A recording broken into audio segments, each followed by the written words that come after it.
obviously deep in the European earnings season. Take a look at how we're faring when it comes to Asian markets.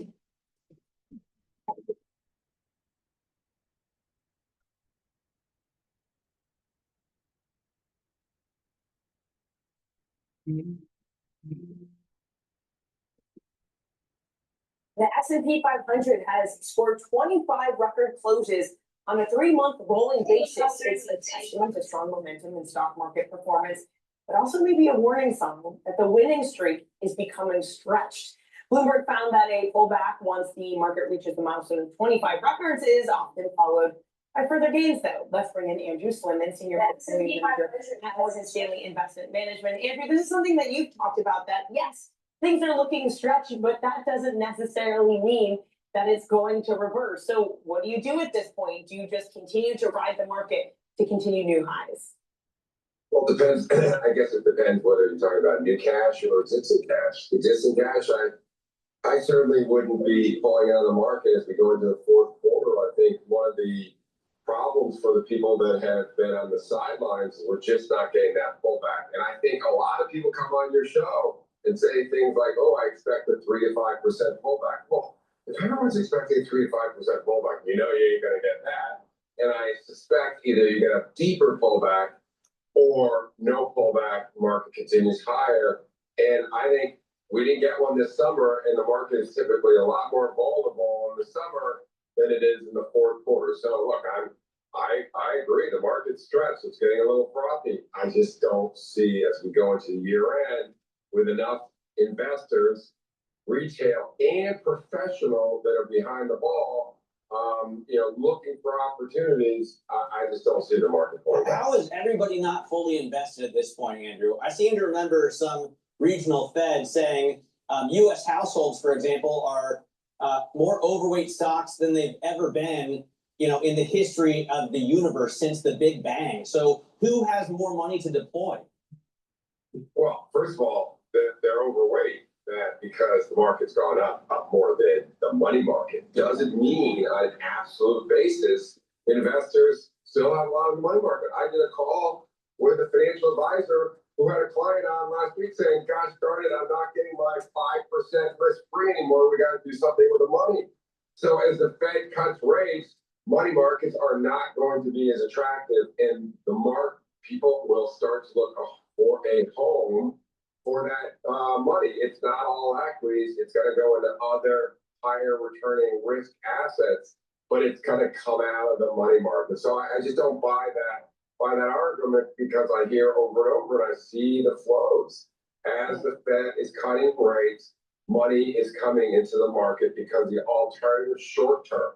Back in 2023, I think we had this conversation. I said, the market's down 25%. You got to get invested, in the number one pushback I got. Hey, Andrew, we'll see if more of that investment comes. You're going to stick with us, but we have to get to break so we can get to the market open. That's Andrew Slimman. As we head to another update after yesterday's decline, after back-to-back all-time records, the future's up 0.2%. Your opening bell coming up in just about 3 minutes.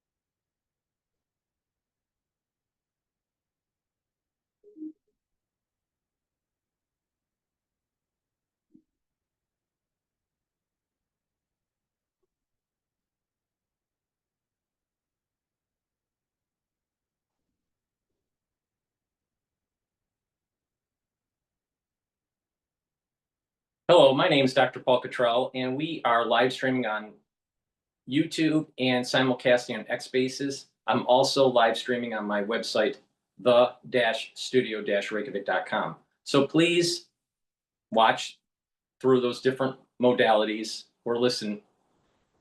If you have any questions, just type in the chat based on the news that I'm covering today. Let's focus on just the news that we're covering today. This is being recorded and live streamed on September 24th. I will release this on all the channels I have. I have 4 channels on YouTube, Brighteon, Bitchute, and Rumble. Please subscribe to all those channels. Ask your social media to follow me. If you like the content that I produce, please help support. You can support many different ways. Share the links. You can donate on my website, the-studio-reykjavik.com. You can donate through Stripe, PayPal, or Buy Me a Coffee on the homepage. You can also be a paid member to my Patreon channel or my Substack. I have created a new channel on Substack, so you can help support my work that way too. All the content I produce is for free. So please help support by donating, being a paid subscriber, even though the content is for free. It's through the help of the donations and the paid subscribers that allows me to do this for free for everybody. I think the content that I provide is very important for your health and for your finances. Now,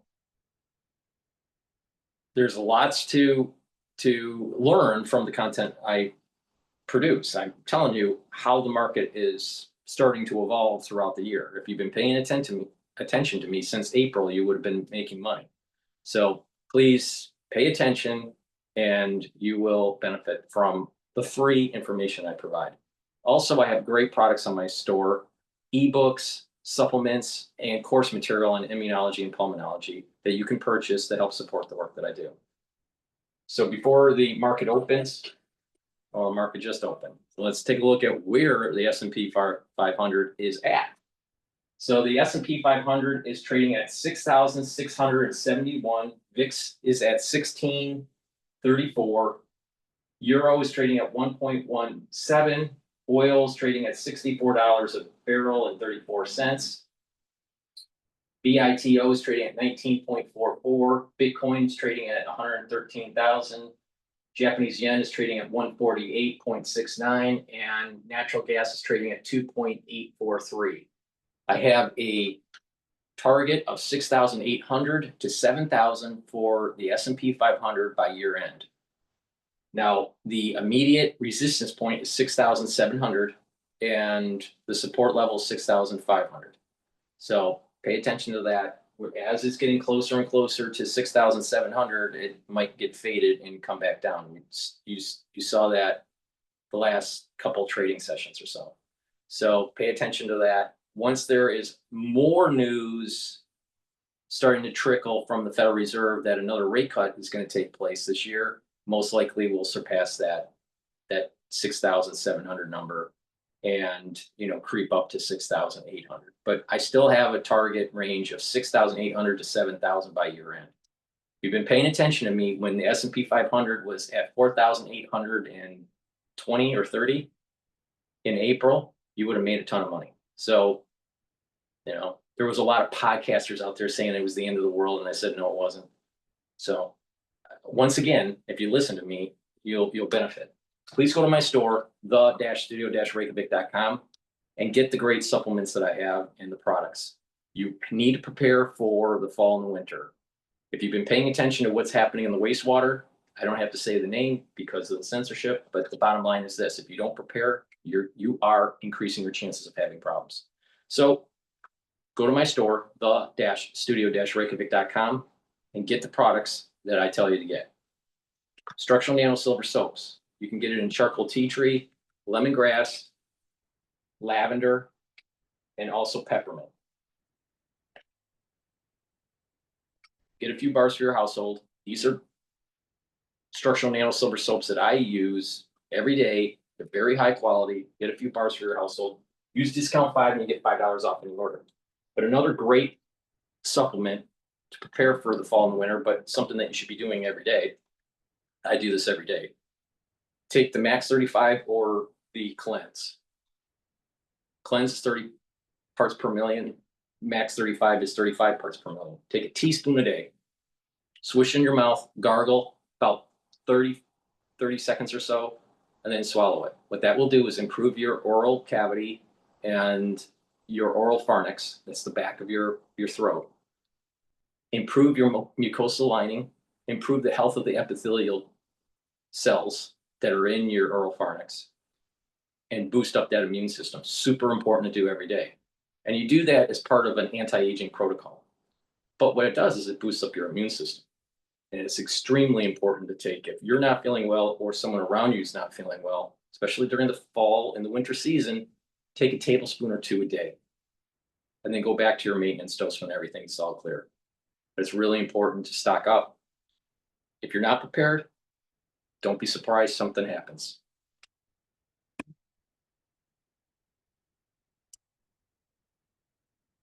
When you look across the United States, we have underinvested in transmission lines.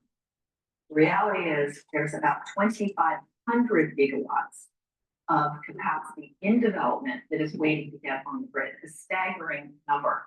But we need the transmission lines to get it on the grid.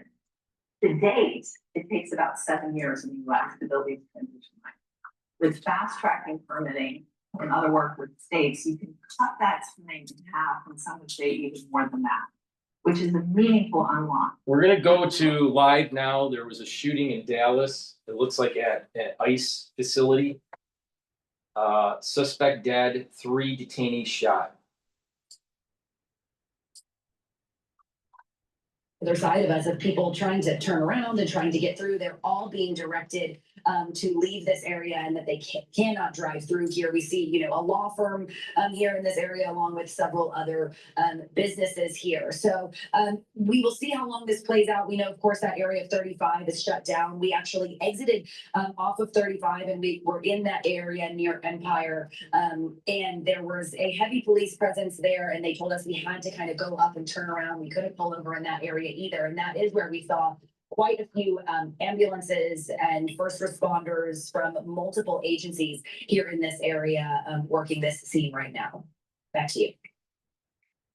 All right, Shannon, thanks. We are going to go to a phone interview right now with former FBI agent, what did you say the name was? Kenneth Gray. Kenneth Gray, thank you. All right, Kenneth, what can you tell us? You've been listening to this, I assume, all morning. What can you tell us, or what do you know so far? First attack against an ICE facility. Back during the summertime, there was an attack on the Prairie Land Detention Facility in Alvarado, Texas. The person responsible for that, Benjamin Song, was arrested by the FBI, and he's allegedly a member of a Texas Antifa group. So I would not be surprised if this shooting there was also Antifa connected. Okay, what as you've been watching this develop, what could maybe some insight you might be able to shed here on how this scene is constructed, how it's been played out this morning? You've still got officers on the access road. Traffic is now flowing on I-35E. Does that mean, or can we draw from that the threat level has been decreased? Yes, absolutely. So the emergency is over. That is, that the shooter is down, neutralized, committed suicide when officers approach. So the threat is greatly diminished. And now it transitions over to a crime scene. There'll be a collection of any type of rounds found in the area. There'll be a collection of the weapon. The shooter himself will, the body will be taken possession of by the coroner's office. All these things will be done as if it were any other shooting there and be investigated as a crime. But the emergency itself has been resolved. Okay. Former FBI agent Kenneth Gray, appreciate your. All right, I'm gonna go and transition to Fox News, Fox Business. They're talking about Bessent's blunt bailout warning for New York City. Zero helps me take my business anywhere I want.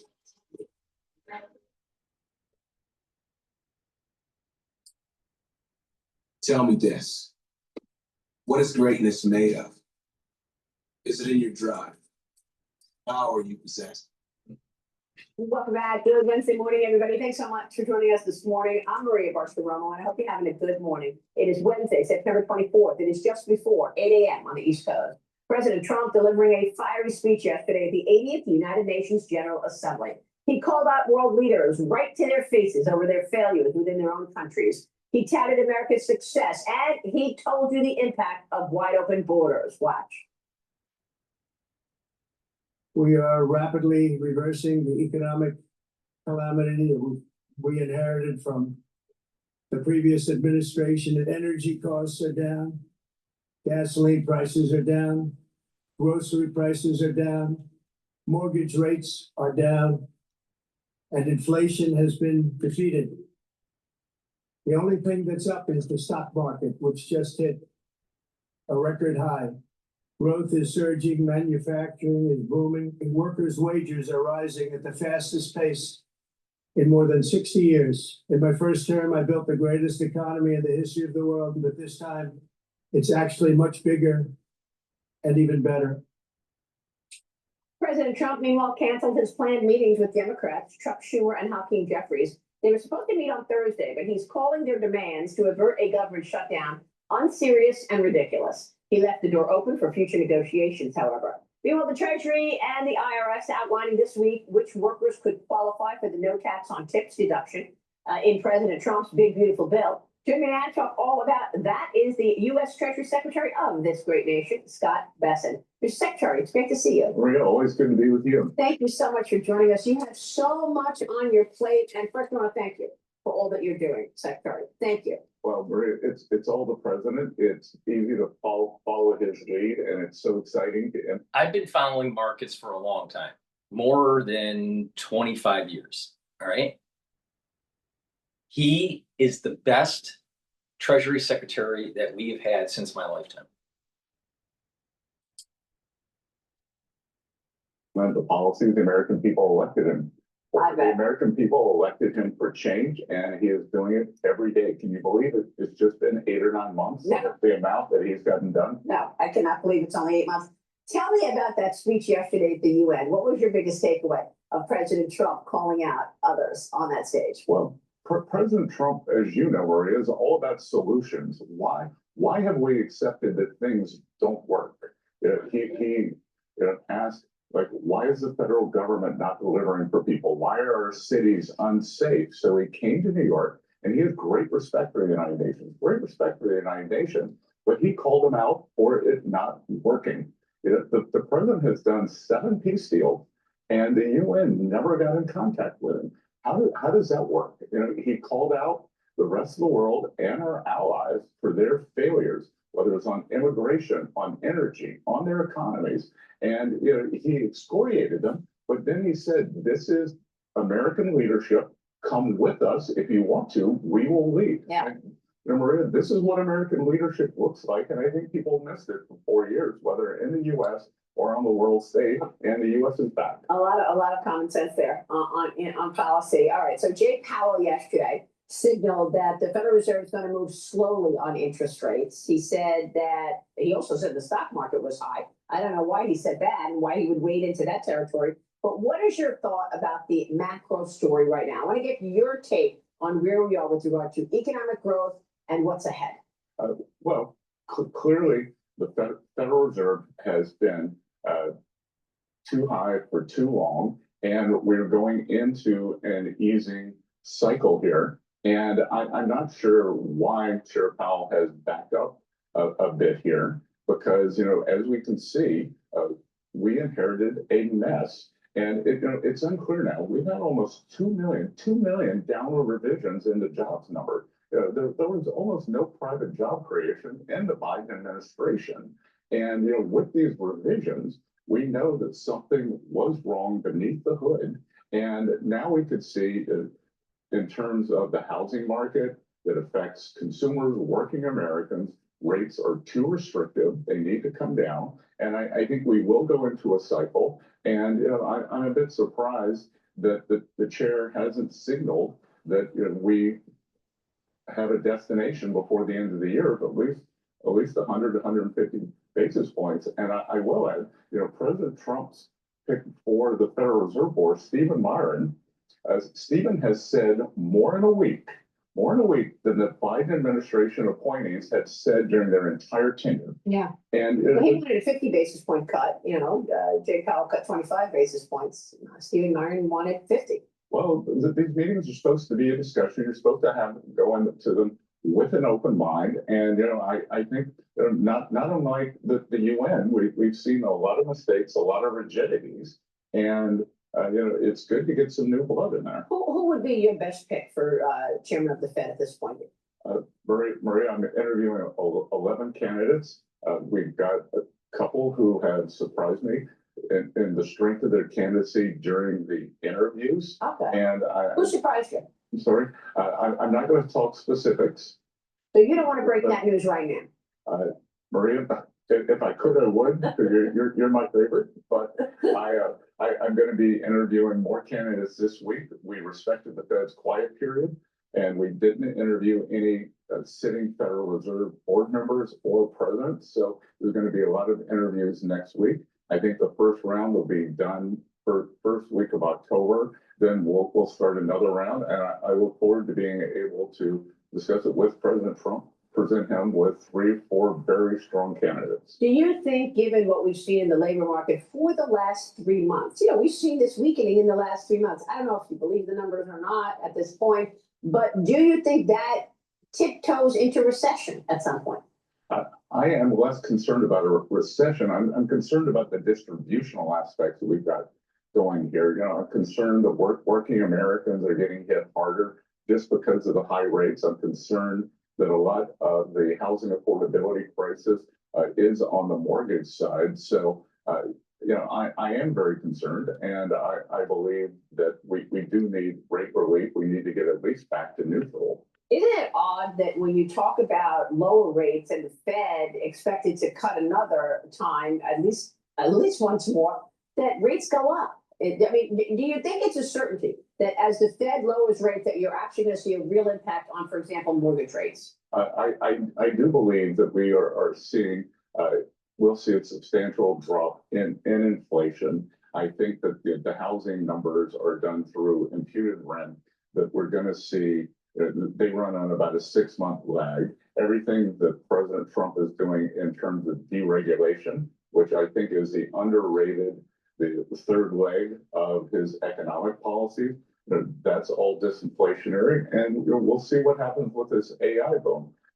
Back when the railroads came in, we had this wonderful inflationary growth.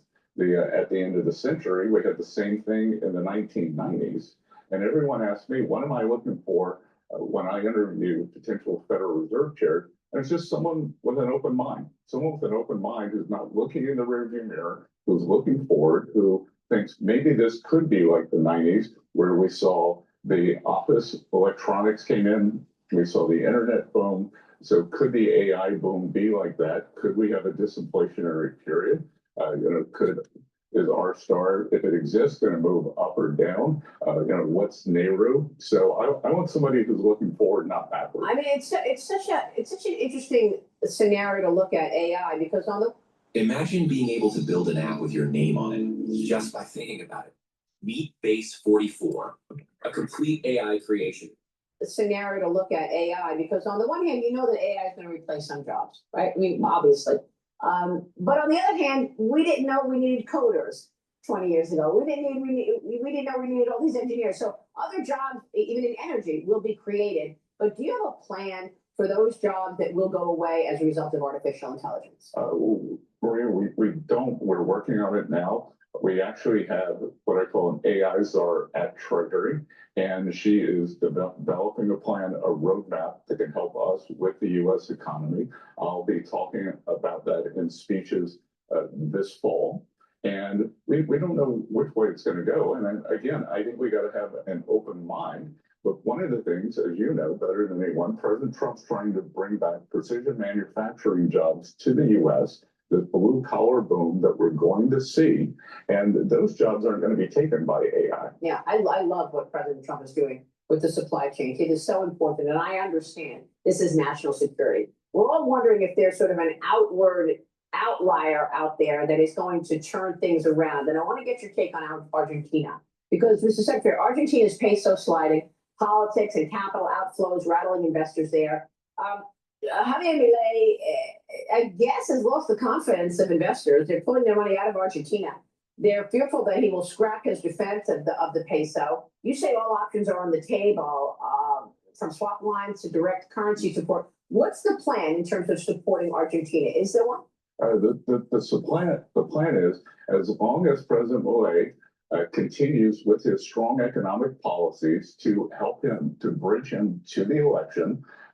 I call this the screens moving to the streets. We are not going to let a disequilibrium in the market cause his backup in his substantial economic reforms. I don't think the market has lost confidence in him. I think the market is looking in the rearview mirror and is looking at decades, if not a century, of terrible Argentinian mismanagement. And people are concerned. People are skittish. It's very hard to believe that it is different this time. But I believe with President Milei, it is. It is. The president is also pledging strong backing. He's calling for Javier Milei's reforms critical for that stability that you're talking about. But Senator Warren, Elizabeth Warren, says that this is a taxpayer-funded bailout and is more about politics than U.S. interests. What do you want to say to Elizabeth Warren here? Well, I tweeted it out yesterday. Senator Warren and her protege, Mr. Mondami, who's running for mayor of New York, they are American Peronists. They want to do to the U.S. economy what the Perones, the General Anavita did to the U.S. They want to take control. So, and I guarantee you, and there are not a lot of things in life that are sure, that New York City will be coming to the federal government for a bailout if the Mondami plans are implemented. And are you going to give them that bailout? It will be the same thing that Gerald Ford said. Drop dead. Drop dead. Look, oh my God. I mean, when you're talking about this mayoral race, this is the capital of, the capital of capitalism, right? I mean, New York's mayor race matters, right, for the country. It does, but you can't enact policies like this and expect to be bailed out. Yeah. I lived here in the 80s. David Dinkins was a very nice man, but I remember rejoicing the night Rudy Giuliani was elected and the city went on this great path that we all took for granted. Giuliani, the Bloomberg, and then Bill de Blasio came in, terrible leadership. Things sort of went sideways under Eric Adams, and this lurched down under Mondami.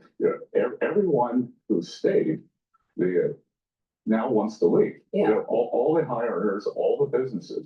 And if we go back over the past 5 years, we have seen the greatest transfer of wealth in U.S. history from Manhattan County to Palm Beach County. Yeah. Palm Beach County. Yeah.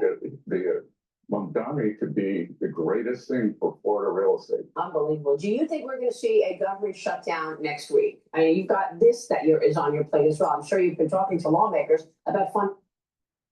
Let me just plug a product here. Please go to my store, the-studio-reykjavik.com. Use discount 5, all caps, discount 5. You get $5 off any order. And if you spend $100 or more, you get a free gift till supplies last. That free gift you are going to need for the fall and the winter. Trust me. Another very important product that I have is the structural nano silver toothpaste. This will whiten your teeth, freshen your breath, reduce inflammation at the gum line, and help the health of your gum line. Super important. With good oral hygiene, it improves your cardiovascular health and also your valvular health. Poor oral hygiene can cause problems vascularly. So it's important to have good oral hygiene, especially when you get older into your geriatric years. But because of the structural nanosilver toothpaste, you should be taking this for the fall and the winter. Be prepared. Be prepared. Trust me, I'm telling you, something's coming in the United States, and you better get prepared. It's already starting in larger cities, so just pay attention. Go to my store, get a few tubes of this toothpaste, be prepared. Fall and winter, I can't tell it enough. And another thing that you need to get is the gel. This is dual purpose. You can use it as a daily skincare. You can use it as an aftershave. You can put it on a cut, an abrasion, or a minor burn, and it'll help to heal it quicker. Why? Because it keeps it clean. And if you're not feeling well, or someone around you is not feeling well at home or at school or even at work, put this on your hands, around your mouth, around your eyes, around your nose, around your ears, lightly coat your nostrils, stays active for 5.5 hours. Guess what? You can't do that with Cottrell. This is the best that you can get. Go to my store, be prepared. The fall and the winter is going to be problematic. It's government.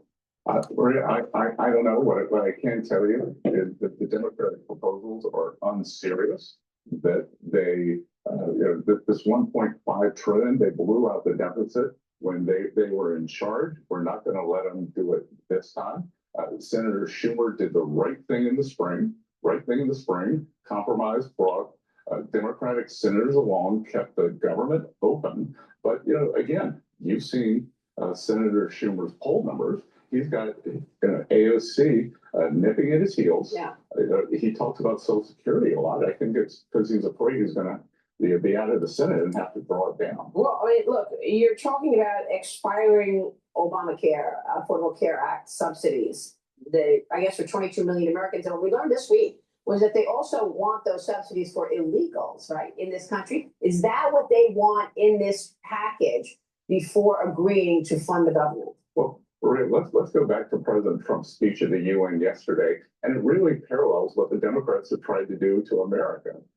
He talked about how countries have open borders. That's what the Democrats tried to do to us. He talked about this emphasis on renewables and how we got behind the curve on energy security and energy dominance. That's what the Democrats want to do to America. We talk about the sky-high debt. That's what the Democrats did to America. President Trump's not going to let them do it. And I have great confidence in him, Speaker Johnson, Leader Thune. Yeah. And we will get to the other side of this. But the Democrats don't understand. President Trump was elected for change to right the ship. And we're not going to let them bring down the. Well, they still don't like what's in the big, beautiful bill. And you worked so hard on that. And I know for a while you were saying President Trump is doing tax deals, peace deals, and what tax deals, peace deals, and trade deals. And trade deals. Thank you. Because I thought that was so spot on. And I've been using that as well. In terms of the big, beautiful bill, the no tax on tips elements, how do we know which tips are not?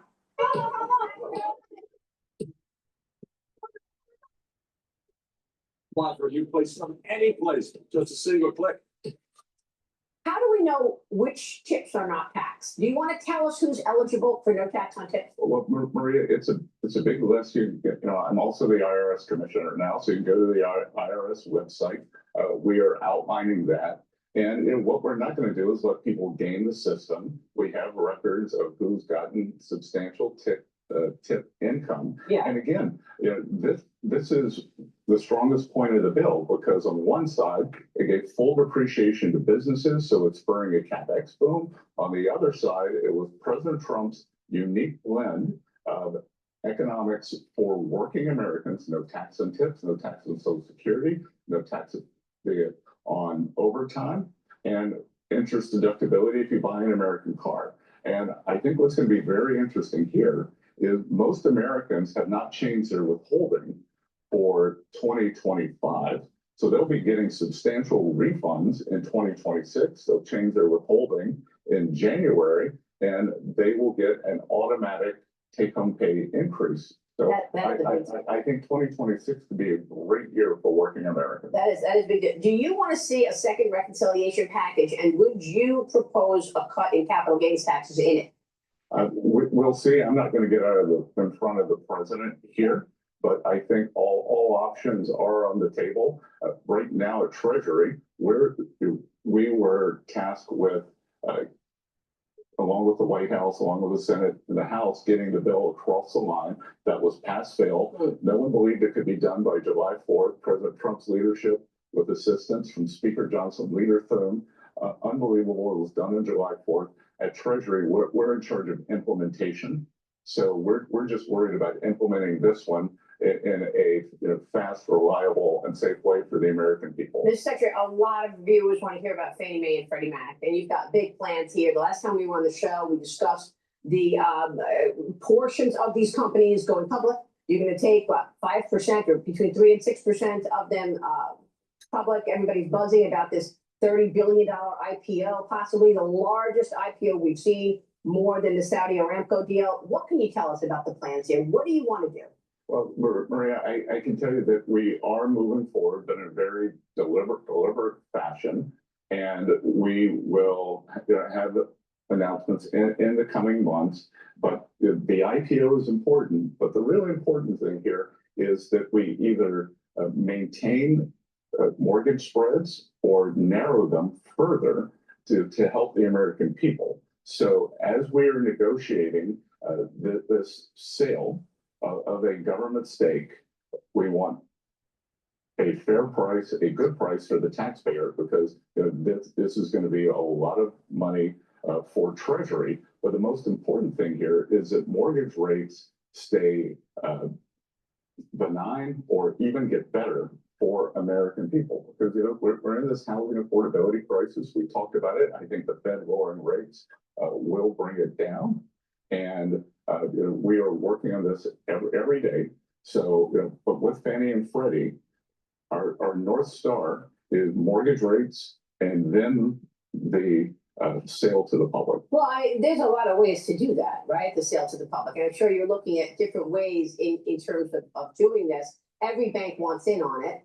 Investors think this is going to be, I mean, would this be a good investment for someone who's looking at buying interest? Tell me about these companies.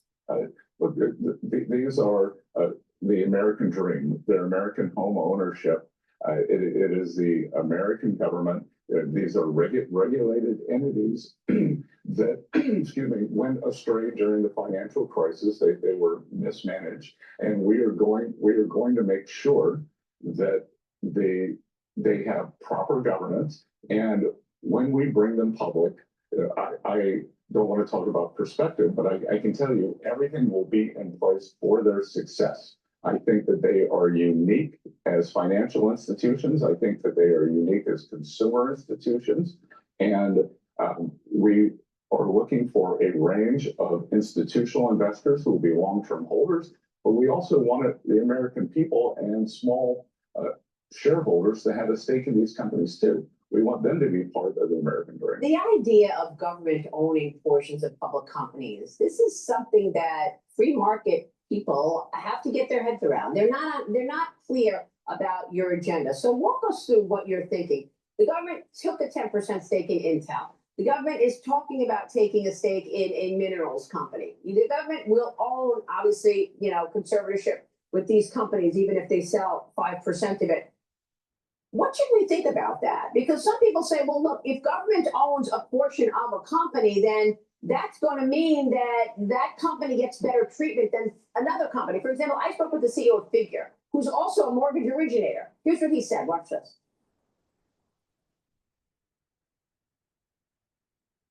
In terms of the market. At KPMG, we make the difference by helping you turn risk management into a strategic asset that earns trust. Our specialists work alongside our clients to proactively identify and address vulnerabilities before they become problems. Let's build resilience, earn trust, and make the difference together. If your pet goes from weird to weirder, grouchy to grouchier. In terms of the market that is available to you right now, the potential market, what would that look like? One of the big ones that we're going after is first lien mortgage. So we're now competing directly with Fannie Mae and Freddie Mac, using blockchain technology as an advantage. And for certainly loans under $500,000, we're winning in that competition right now. And Fannie and Freddie are likely going to see their own IPOs once again, right? President Trump expected to take 5% of those companies public. Does that sort of even pony up the competition that much further? Well, we like competing against them as private enterprises. They get a little bit of an unfair advantage as a government-backed entity, but so it levels the playing field a little bit. But right now we're winning irrespective. So broadly speaking, is it an unfair advantage when government has a stake in a public company, and you could look at Fannie Mae, you could look at Intel? Well, Maria, there are decisions that the U.S. government makes that we believe is good for society. We believe home ownership is good. So therefore, The government wants to be involved. And I can tell you, like having come into government for the private sector, that what we have seen here is that there was a breakdown in our supply chains. And whether during COVID, whether it was semiconductors, whether we're seeing it with the Chinese putting export controls on rare earths. So there are some things for national security or that we have made the decision as a society we want to do. But I can tell you, like the Intel stake, it's now been validated that NVIDIA's come in and taken a stake. The biggest company in the world. President Trump, again, he looks for solutions. Well, why were we subsidizing Intel? Why shouldn't the American taxpayer have some of the upside? Yeah, it's very interesting. You're monetizing the balance sheet. But monetizing the balance sheet, because I can tell you, every day President Trump wants to be the president who creates assets for the American people, not debt. Not debt. So you'll be investing in more companies if it meets that national security requirement. Well, again, we realize that across 5, 6, 7 industries, we are so vulnerable, and we've got to do something about that. There's a group of us in the government led by President Trump who believes that when we leave in January 29, that we will have failed if we have not made resilient supply chains for these key industries, and we're not going to fail. Is China going to go along with all of this? What can you tell us about the rare earth minerals flow from China? Is it going to flow? It is flowing, and look, we're not without levers on our side. We have plenty of products that they depend on us for, so there is a back and forth. We do not want to decouple from China. We need to de-risk. And in terms of those rare earth magnets and minerals, they were pushing back. What is the leverage point? Is it airplane parts? What is the leverage point with China? There's a big group of products, but it could be aircraft engines and aircraft parts. It could be certain chemicals that are used in production of plastics. It could be the ingredients for silicon. Okay. And it's a wide range. Secretary, I want to take a short break and then come back because your portfolio also includes the sanctions, and we've got Russia on the move and China on the move. We'll take a short break and come right back with Treasury Secretary Scott Bessent. Stay with us.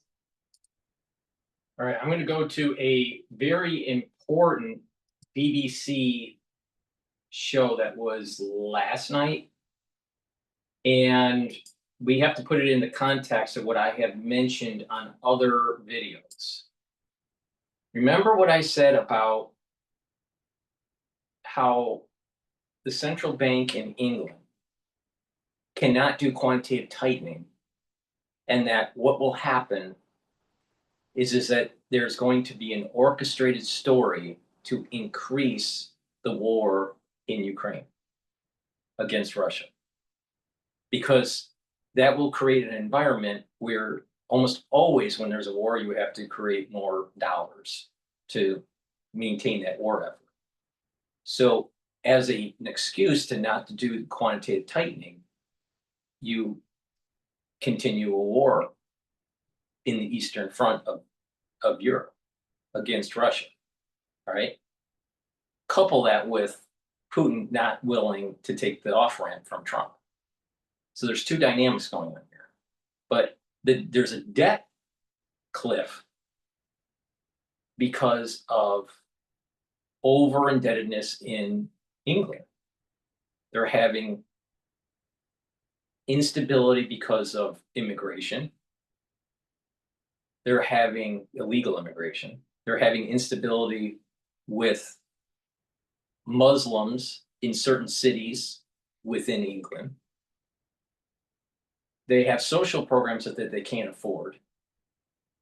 They have inflation and a rising issue with labor, job creation. They're having an issue with job creation. And the rates for the bonds that are issued by the government are too high for them to service the debt. So they have a problem. Now, France is in a similar situation. Very similar situation. Same dynamics with the social unrest and the financial issues. So they have a lot of social programs, France and England, that they can't afford. So you also have a large balance sheet at the central bank because of the Lehman crash and COVID. That central banks have been slowly titrating into the market. Quantitative tightening is basically they take assets that are on the balance sheet and sell it back into the market. Well, that means that you're extinguishing dollars. You're extinguishing money that was created during the crisis or crises.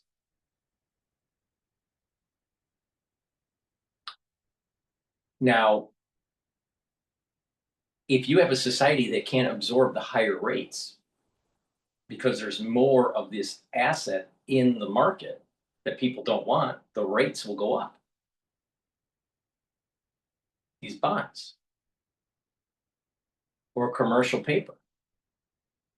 So the rates are going to continue to go up, and that's part of the problem, that they can't revolve the debt because the rates are too high. So if you orchestrate a war, it kicks the can down the road so the central bank doesn't have to do the quantitative tightening and cause the problem in the society. Now, I'm not the only one that has seen this. There's other individuals that are saying that the Balkans, there's going to be a flare up in the Balkans, orchestrated by the UK. Now, what did we hear just a week ago? We heard about the planes flying over Estonia. What did we hear last night from Donald Trump? That Ukraine should be taking the land back from Russia.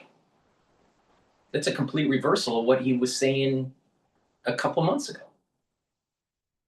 So there's this coordinated effort between the United States and the UK and NATO, where they're setting in motion and discussing Article 4 and preparing for an event that will activate Article 5. And that's, on the surface, it's going to be fight against Russia, fight against Putin. But there's a deeper reason. And that is because the central banks in Europe can't do quantitative tightening. They can't afford it. They can't do it. That's going to be a problem. So before we play that BBC video, which talks about military technology, keep it in the context that the central bank can't do quantitative tightening, and the politics in Europe is moving towards war. Please go to my store, the-studio-reykjavik.com, and get the zeolite. Zeolite will remove heavy metals, toxins, and chemicals from your body. Super important. What that does, it'll bind. The zeolite will bind to those toxins and allow you to urinate them out within 6 to 8 hours. You should be taking this every day. Take 3 small drops underneath your tongue and drink filtered water. Do that every day. Now, when you detoxify your body with zeolite, you're improving your immune system and your endocrine system and your other bodily systems to perform better, including cerebral. So please go to my store, get the zeolite, and boost up that immune system. You're going to need that, especially for the fall and winter. Why? Because you're going to need a very robust immune system because something bad is coming. Be prepared. Another thing that you need to get for the fall and the winter is nattokinase. It'll break up clots. It's fibrinolytic, super important. It also helps with the lipid profile. Help to bring down LDL levels and increase your HDL levels. Taking nattokinase is going to help your vascular system if you take it every day. But it'll also help you to weather the storm that's coming in the fall and the winter.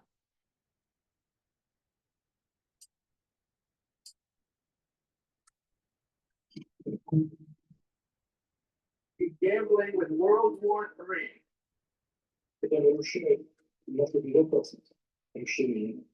A peacekeeping force does not exist with a ceasefire. Iraqi nuclear enrichment facilities have been completely and totally obliterated.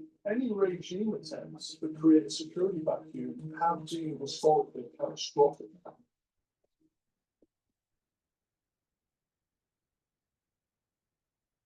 Hello, welcome to the security brief. New look, same format, hopefully the same forward-looking analysis. We're going to focus today on the arms race, specifically the advent of hypersonic weapons, weapons that travel at 5 times the speed of sound. They have been with us for some years, but there have been some huge advances of late, so a certain amount of catch-up going on in the West. But a lot of the focus now shifting to defence, space-based interceptors. Are we entering the era of the space wars? We'll get a view on who is developing what from our security correspondent, Frank Gardner, and of course here with me in the studio, our resident analyst and former British military strategic planner, Mikey Kay. Christian, Mike, do you like the new look? I'm delighted with it, actually. I'm not sure we've got anywhere to go after here, but it's good. Let's start with the what. What is a hypersonic weapon? So you just articulated it's Mach 5 plus 5 times the speed of sound, but also the speeds go way higher. There is talk of some evolution of technology in the hypersonic world going beyond Mach 20. Okay, so massively fast missile-based systems. Now, where they differ, Christian, from the intercontinental ballistic missile, which is the furthest range ballistic missile that to date has been designed, is an intercontinental ballistic missile effectively takes a predicted parabolic trajectory. Okay, so when it's fired, the warhead will enter into low Earth orbit space, and they'll spend around 20 minutes within that parabolic before it then comes down. What's been involved in terms of a counter to that is the predictability of the parabolic curve. Now, these are supersonic, so they'll reach speeds of Mach 2 plus. When we come to the hypersonic missile, it's not doing the parabolic. It's doing a speed that is way faster, as we said, in excess of Mach 5, but it has what's called a hypersonic glide system or a hypersonic body. And what that means is that when the warhead separates from the missile, it can then have boosters on it that it doesn't take the parabolic trajectory, and it can basically maneuver in the final phases of flight, which basically means it's really hard to counter and it's really hard to shoot out. Yeah, and that maneuverability is one of the things we're going to focus on. But the reason we're talking about it this week is because it's been in the news. This idea that the US is deploying new weapons, and specifically the Typhoon to Japan. What is it? Right, the Typhoon is effectively, in essence, there's a shortage of US land-based medium-range missile interceptor capability or missile capability that can target other targets. That's been seen as a big gap. Now, when it comes to that part of the world, Japan, obviously Taiwan is the huge friction point at the moment. So there's been a gap that has been identified by the US. So what they've done is they've effectively taken 2 missiles, the Tomahawk land attack missile, which is a cruise missile with about 1,000 miles range, and they've taken what's called the SM-6 interceptor. Now, they are traditionally naval-based launch capabilities, which the US have had for a while. But what they've done is they've evolved that, and they've developed a land-based US Army system called the Typhoon, and that basically is what has been deployed by the US to Japan and created a little bit of controversy. So how does it work? Okay, so let's take a look. I think we've got a slide here. What you'll see here on this graphic is that's not the missile, that's the launch system and the battery operated command. So the 4 trucks in the back of that shot and the vertical systems, they're vertical launch systems. You can put a Tomahawk land attack missile on that, which can attack something to about 1,000 miles, or you can put an SM-6 interceptor in it, which goes at about Mach 3, so it's not hypersonic technically, but it can intercept ballistic missiles. And then that big truck in the front is the battery operated command. And why Japan? Why would they put something like this in Japan? What sort of targets are they looking at? Well, I think if we go slide, we look at a map of the area, we can actually see the range rings on the SM-6 and the Tomahawk land attack missile. Now, this is being deployed to Iwakuni. Iwakuni is right next door to Hiroshima. So that's where the dot is on the screen, if you like. The 370-kilometer range ring, that's the SM6 interceptor. It's got hypersonic up there, but I would kind of disagree with that label at the moment, just because it's only Mach 3. And then the 1,600-kilometer ring, that effectively is the range of any Tomahawk land attack missile that can be launched from that. And then if you look at the geography, you can see North Korea up to the northwest of Iwakuni, and then obviously you've got a significant amount of coastline out to the west, which is China. So obviously creating a little bit of controversy with the Russians and the Chinese. But presumably it has sparked a reaction. What's been the deployment from China and from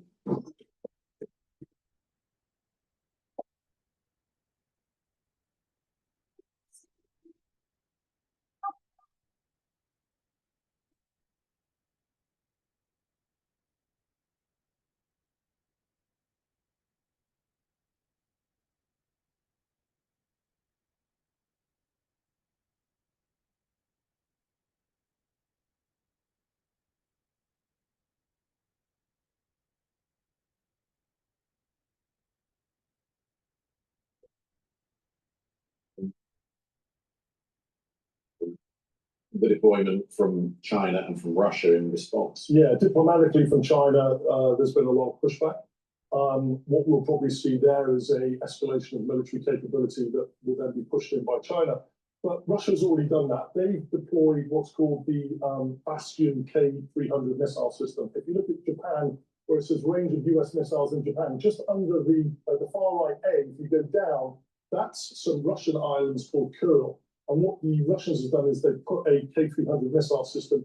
Now, it can't actually reach the Japanese mainland, but it could obviously intercept naval targets or potential Japanese or naval capability that are coming anywhere close. Let's bring in Frank, because as you say, you just read a superb piece online for our in-depth series looking at this very issue. And what I take away from it, Frank, when I read your piece, was that there is this global contest ongoing right now, and it's really heating up. Yeah, China is well ahead of the rest of the pack on this one, closely followed by Russia, leaving the West way behind. Because what's happened, Christian, is that for the majority of this century, the 21st century, the West, primarily the US and the UK, were very much preoccupied with fighting insurgency wars in Iraq, and Afghanistan, and counterterrorism. China didn't have to worry about that. They were busy developing weapons and increasing their dominance over the South China Sea and threatening Taiwan. Now, remember what I said? I said this going all the way back to 2020 when I was talking to Miss Taiwan during the crisis. And I said that the pinch point, the end result, where this is all going, everything, the bioweapon warfare, the bioshield, the economic instability, new weapon development, it's all going to it's all going to a point where there's going to be that flashpoint is Taiwan. We're going to have a war in the Pacific, and it's going to be not a proxy war like what's going on in Ukraine. It's going to be existential. If the United States wins, we'll have the hegemonic power in the Pacific. If we lose, we will lose the hegemonic power in the Pacific, and it will cost us so much money that our economy will be destroyed. That's where this is all going. Now, remember what I said, that there's a warfare that's going on in Europe because the central banks in Europe can't do quantitative tightening. So this is going to be a two-front war. This is going to be a world war that's approaching. We are tiptoeing into World War III. Now, I'm not sure if the United States will win or lose. I'm more confident that we'll win than lose. But it's possible that we do lose. And if we do lose, then what happens is that we've spent a lot of money, most likely have used nukes, and have lost economic and military prowess. Because if we lose, we probably will lose most of our fleet, naval fleet, in the process. So there's something that is boiling up that people need to pay attention to. Is this going to happen next year? No. But it may happen in 2027. May happen in 2028. President Xi said that he promised not to go into Taiwan under Trump's administration. Well, what happens after Trump's administration? Do you really think that the soy boys out there and Gen this newer generation, the millennials, or Gen Z, or even Alpha, will be able to fight a war against the Chinese? And let's say the Chinese win, and we lose our economic prowess and our military prowess in the United States. Then you'll have other countries that will want to adopt a one-party system like the CCP. And if you don't think I'm right about that assumption, then take a look at what almost happened in the United States and all across Europe with Marxism and socialism.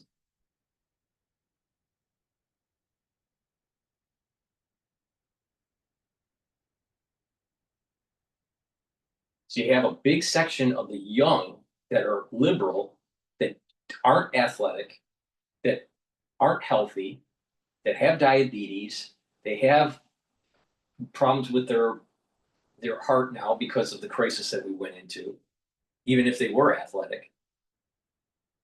And we're in a big problem here. This is part of the whole idea of bioweapons, is to weaken the young for a future war and that they can't fight.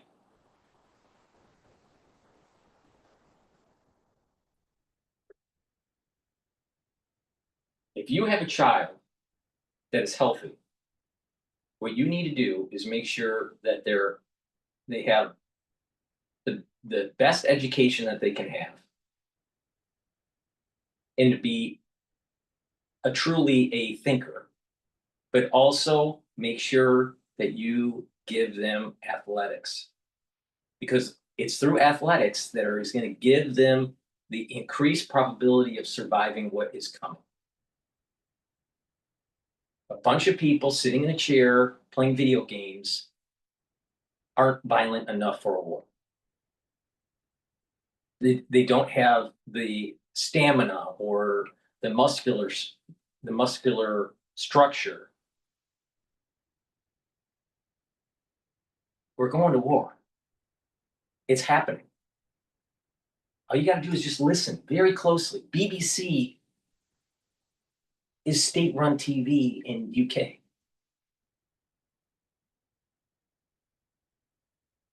If they are priming their audience in the UK, we're in danger. We need to start getting a war footing. And you start priming that population for 24 months. And then boom, there's a flash pan. There's some sort of flash pan moment. And it's tied to central banking. But the truthers out there will go, oh, don't have a war in the Pacific. It's only about bankers, blah, blah, blah. It's a new world order, blah, blah, blah, blah, blah, blah. But the reality of the situation is this. If the United States loses its hegemonic power in the Pacific, and China rises above the United States as a superpower, do you really think that our constitutional freedoms will be protected? Do you think other countries will follow the lead of the United States in terms of governance? Or do you think that they'll follow the lead of the CCP?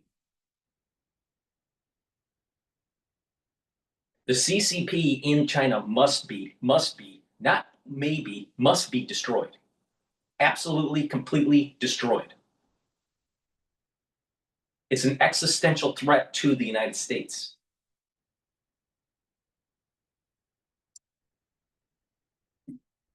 Very heavily in hypersonic weapons. They've been doing it for the last 20 years. In 2019, they unveiled at a military parade in Beijing their thing called the Dongfeng 17, which is a a missile that goes right up into the stratosphere and then launches a hypersonic warhead or several. And they've built on that capability. So they are a long way ahead. Russia has a number of different weapons like avant-garde. Some of the claims by President Putin have been a little bit outlandish, claiming, for example, that the Kimmel dagger hypersonic missile is unstoppable. It isn't. It's been shot down several times over Ukraine. But China has got both hypersonic glide and hypersonic cruise missiles, which are going to make it very hard if the US decides it's going to defend Taiwan with its navy, should China decide to take Taiwan. I guess Mikey here, just a very quick follow-on. The US has Dark Eagle, that's their long-range hypersonic weapon system that is in trial at the moment. That's predicted to be fielded at the end of 2025. Where is the UK on this evolution of hypersonic capability? Well, in blunt, way behind, but they are not doing nothing. So in April this year, the Ministry of Defence in the UK announced that they had successfully completed 233 tests at the NASA Langley Laboratory in Virginia, together with the US government and together with UK industry. And it's a thing called the Defence Science and Technology Laboratories. They've been carrying out propulsion tests. But okay, great. John Healey, the UK Defence Minister, called it a landmark moment, a historic moment. But we are years behind. It'll be a long time before this stuff becomes operational. Simone, thank you. I know you've been at some of the At Capital Group, we design our active ETFs to weather the ups and downs of the market, so they can be rooted at the core of the portfolio. They're meticulously crafted to endure. Capital Group, actively different, active ETFs. Check this out. They have over 1 million quality parts? That are guaranteed to fit. Now that's my speed. some of the arms fairs. So met a fascinating guy called Kevin Moore in the coffee room in the coffee lounge at the SEI. His previous experience is retired Lieutenant Colonel, US Army, but an expert in missile and missile defense. Okay, well, let's bring him in. Kevin, hi. Good morning. How are you? We're very well. We're very well. Maybe you could bring us up to speed with this capability gap that Mikey has been talking about. You know, Frank touched on it. You know, why are we behind? You know, we were fighting other wars, and a lot of the S&T dollars that had been given to kind of, you know, years ago, the U.S. and the West were developing, you know, hypersonic capabilities. You look at the space shuttle, you know, there's nothing new there. It's just, you know, we were focused on a different mission set. So fast forward, and as China and Russia have, you know, this newer capability, we're playing a little catch up. And so one thing I wanted to highlight though on kind of the defense, right, is the US and the West, we focus on this layered capability, right? So that goes down from, if you think counter UAS and you have Iron Dome, you know, for example, or you have IFPC on the US side, all the way up from a PAC-3 missile to THAAD.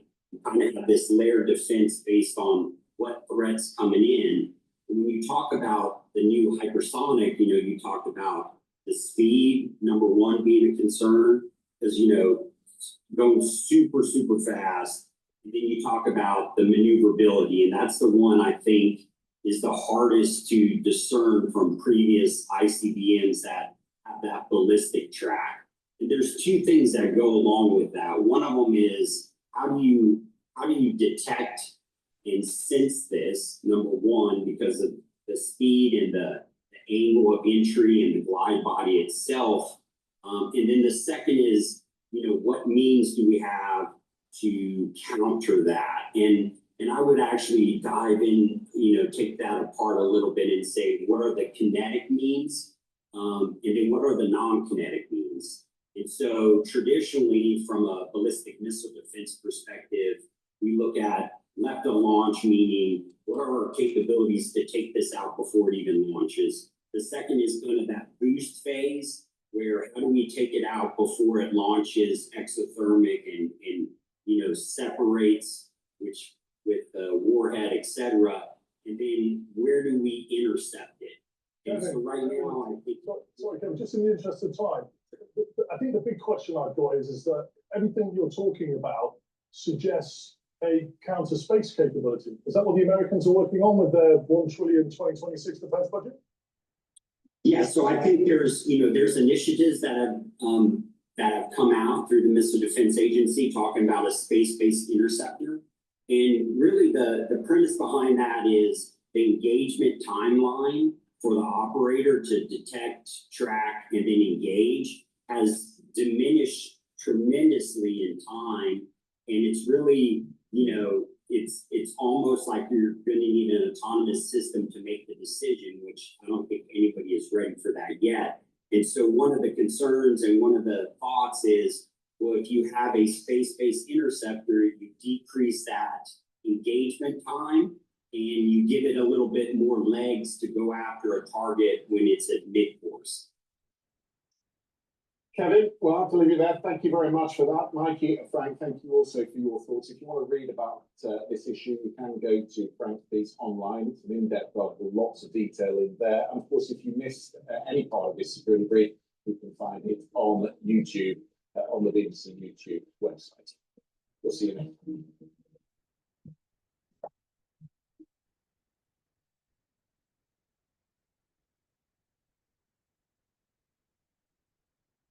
The Acrobat Studio is on there. What can PDF spaces with AI do? If your marketing needs that you want to spot an AI assistant, go to Javon. I break down report. There are key insights in the rise of bits. I say generate, do it all in one. Do that, doing that, do that, done.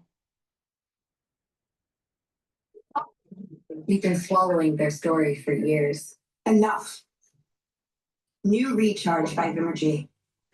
The fatigue-fighting formula that saves you from quick fixes. Energy, we can save ourselves. All right.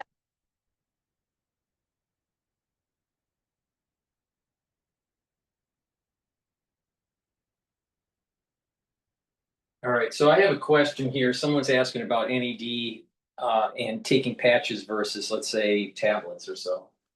I have a supplement called NAD Plus. This supplement is very high quality. Everything I sell is very high quality, and it's what I take.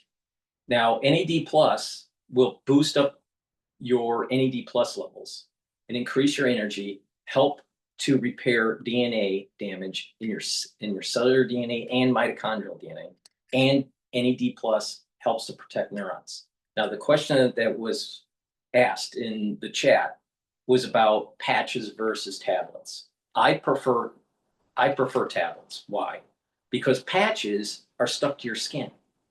Now, if you are doing this for an anti-aging protocol, all right, where you're doing this for years to improve your body and slow down the aging process, why the hell would you stick a patch on your skin constantly for years? You think that putting a patch on your skin constantly for years is going to be good for your dermal layer?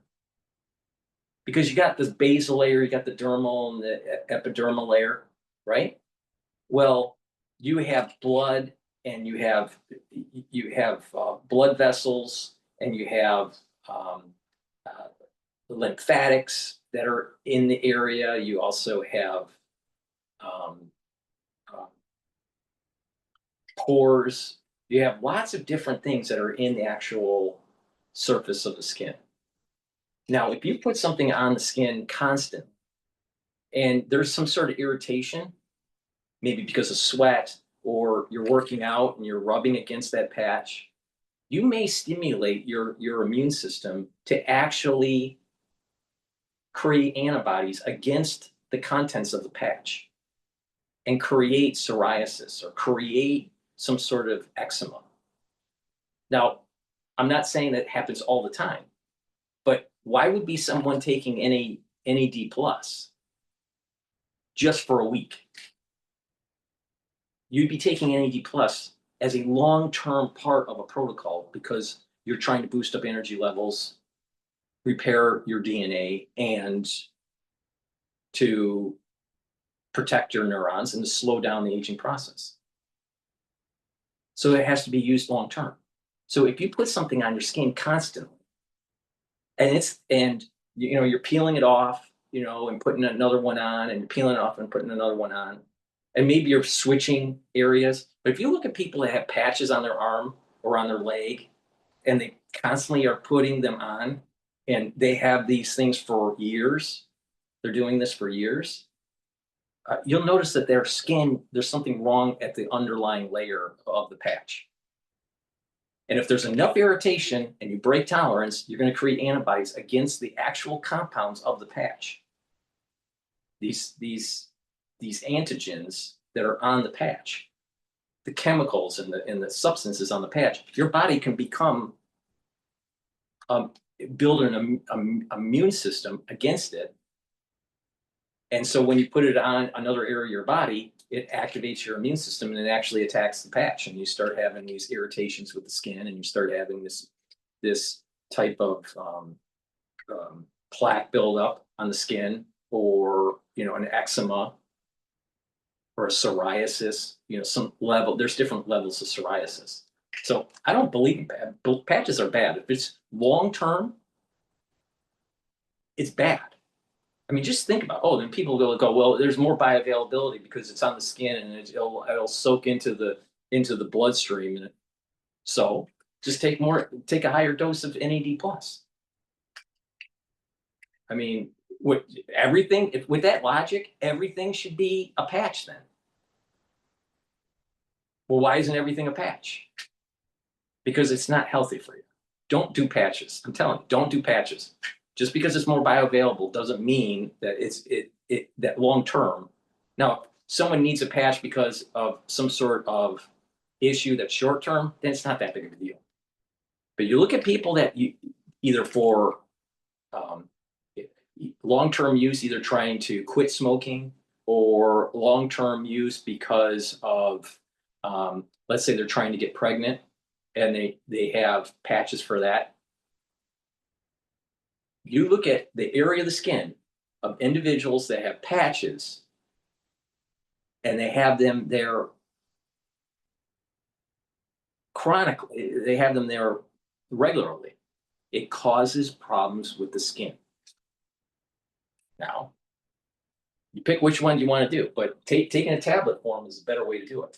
All right, please go to my store. And people would say, well, you just sell the tablets. Yeah, that's true. But the thing is that just think about the logic of using a patch all the time. Now, if it's short term, it's not a big deal. But if it's long term, and you should be taking NAD+ long term, like for decades. All right. If you're going to use a patch for decades, you really think that your skin is going to be better off with the patch? Especially if it can cause an autoimmune issue and cause psoriasis? I don't think so.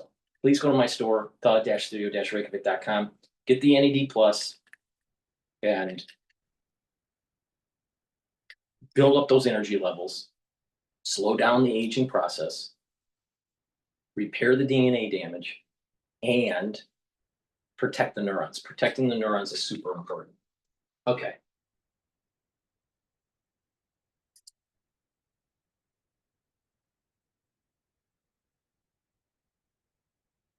All right. Let's listen into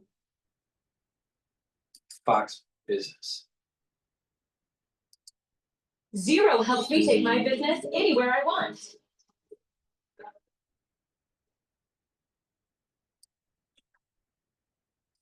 Tell me, Dad. Okay, yeah. Did you come this far just to come this far? All of this, again, is affecting the markets. There's also this story that's moving in the markets today. Look at Boeing right now. Stock is flying at the top of the Dow. Just a second ago, it was number one. Now it's number two. Boeing is up more than $4. That's almost 2%. President Donald Trump announcing that the airplane maker just struck a deal with Uzbekistan to deliver 14 787-9 planes in a deal worth over $8 billion. And this is the jet maker's single largest order to date. Certainly the company is celebrating that one. They need it. Dell Transport's also getting a boost from this Boeing deal. As you can see right now, Dell Transport's $15,698 and change. Another story we're following, this goes back to the Fed and those comments from Jake, how gold is climbing. We hit an all-time high today, 3,795 and change, on track for its highest close in history. Traders are betting on the Fed to further cut interest rates after Powell's speech today. Are we going to get another 2 cuts? That seems to be the thinking right now for the street anyway. Now, bulls are taking a break. As we mentioned, markets are not looking too great right now, but it does look like the majors are going to hit any fresh records, at least for now.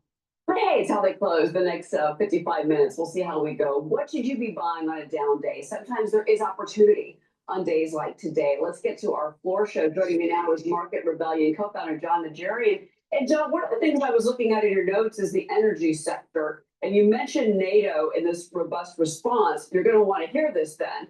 We just got some comments on Truth Social from President Trump. He just finished up that bilateral meeting with President Zelensky. And he basically said Ukraine can win back all territory lost to Russia. We're going to continue, the U.S., to supply weapons to NATO for NATO to do what they want with them. That was just moments ago from President Trump. Yeah, well, the issue here is that Russia's been very close to a number of NATO countries, most particularly Poland right now, when they're doing some of their bombing. And or when they have their jets flying into NATO airspace. So that's been one of the things, Cheryl, that has caused the prices to lift in the energy space, because obviously an even larger conflict with Russia and perhaps even members of NATO would mean crude oil prices would likely go significantly higher. So we saw Halliburton get an immediate reaction from that because their oil field services and so forth, so that you'd have to develop a lot more energy here, for instance.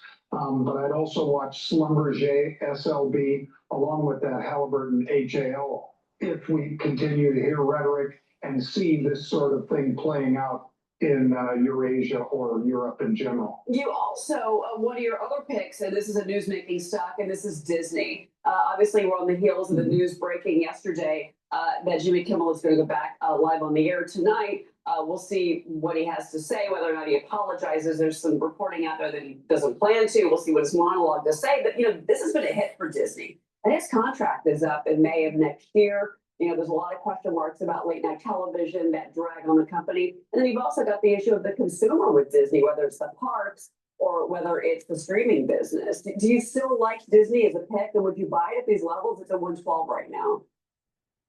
It would not. I think it goes lower still. And I don't think it tests back down into the 80s where it came from on this most recent bounce. But it is down some $8 billion since Mr. Kimmel made that lie that he told about the shooter being MAGA and so forth. Basically, Disney pulled him off the air because Sinclair and Nexstar said they weren't going to carry it. Well, they've gone back to saying we're still not going to carry it. And that takes another 30% of the available affiliates off the table for Disney and for the Jimmy Kimmel Show. So this is not something that's going to end well, at least unless we get some sort of apology that seems sincere. People are going to turn off that show, and it doesn't matter what FCC Chair Barr does. It's more what his employer does. And I don't think they can take too much more pain. Just like Colbert, this show is losing money. And if you've lost almost 5% since September 16th, I think it's really difficult to justify an $8.5 or $9 billion hit to your market cap for one show. And that's hence why I think that contract negotiation that's going to be obviously underway in the spring and then at the end of that season, May of 2026, that's obviously another financial piece of this puzzle. Whether or not they even keep the show, I think that's a great point. One of the things we've been seeing for September is obviously it's the AI trade, which has continued. But I'm curious if you think that trade might be kind of topping out right now. We've got all the data center news. There's other ancillary plays when it comes to AI, whether it's the energy play to your point earlier about overseas. You've also got the domestic energy story with the AI data centers. Nuclear could be an option here. Where do you think we go with those stocks, though? Do you think that they're still going to be hot? We do. And you hit on nuclear, so you're exactly right, Cheryl. I mean, when you look at nanonuclear, symbol NNE, or SMR, or ACLO. ACLO is up from $94 a share. This is a small modular reactor, an SMR play. So what do? Think of basically if you put a nuclear sub, shrunk it down and put it on the back of a semi. These are nukes that basically can fit on the back of a semi, and they can provide enough power for small cities or for data centers and so forth. And believe me, the orders from the data centers are huge for all of those stocks that I just named. So you're exactly on the right track here. We're going to see nuclear be a substantial winner because of this. And that stock, by the way, traded from 94 end of August to now, I think today I saw it at 142.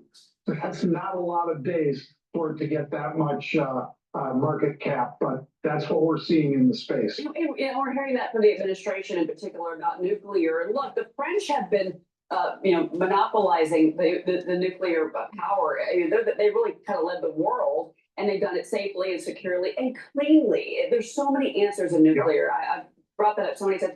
John, it's always great to speak with you. Thanks so much for joining me. It's good to see you, sir. Thank you, Cheryl. Always good to be with you. If your pet goes from weird to weirder, drooly to droolier, please go to my store, the-studio-reykjavik.com, and get the lozenges and the drops. You're going to need these for the fall and the winter. Trust me. Once you have that throat irritation, take them right away to mitigate the problem. All right? Very important. Have you noticed that people age faster when they're chronically sick? Have you noticed that? All right. The reason why is it produces a lot of inflammation. It takes a long time to heal the tissue after an infection, and you're creating a lot of free radicals and all this stuff, right? Ages you. Does damage to the cells, does damage to the mitochondria, your energy levels go down. But if you see someone that gets sick all the time, they're literally aging faster. They're 100% confidence that they are aging faster. Now, a lot of people don't realize this. Even if you have something relatively benign, common cold or whatever, all right, and it lasts for 5 days or 7 days, it will take 2 to 3 weeks to heal the tissue. Even though you feel better, it takes 2 to 3 weeks for your body to get back to pre-infection levels. So if you're sick 2 or 3 times a year, that's about 9 weeks out of the year that you're either sick or remodeling your tissue. You think that you're slowing down the aging process if you're constantly sick? Absolutely not. And then you add in, if it's more problematic, let's say that it becomes a much worse respiratory infection, whatever. Then it takes even longer to remodel. The point here is that if you mitigate these sorts of things right away, you don't have to remodel as much. And therefore, it doesn't take your energy to spend for remodeling and fighting. So it's really important to mitigate it right away. You start having the throat irritation right away, especially this fall and this winter season, you need to take the lozenges and the drops right away. The moment you start feeling that. So that means that you have to have these lozenges and drops around you at work or at home or at school or wherever you are. Have a few bags of these lozenges and drops available right away. Get the elderberry zinc. The lozenges are larger than the drops. You get 21 in each bag. Get a few bags for your household. It's super important. But I also have it in the drops in cherry, in blueberry, and in honey and lemon. You have 100 small drops in each bag. Get a few bags for your household. And if you start having a throat irritation, mitigate it right away. Trust me. Trust me. I kind of know the subject matter really well. All right. I'm just saying. Now, if you don't want to pay attention, don't. That's up to you. All right. Let's see here. Let's listen into CNN what exactly happened at the ICE facility with the shooting today.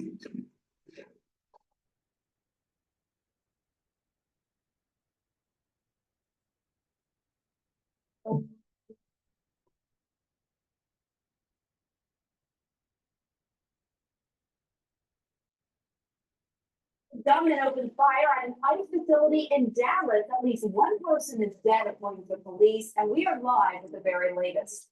Welcome to our viewers in the United States and around the world. I'm Pamela Brown. Wolf Blitzer has the morning off, and you're in the Situation Room.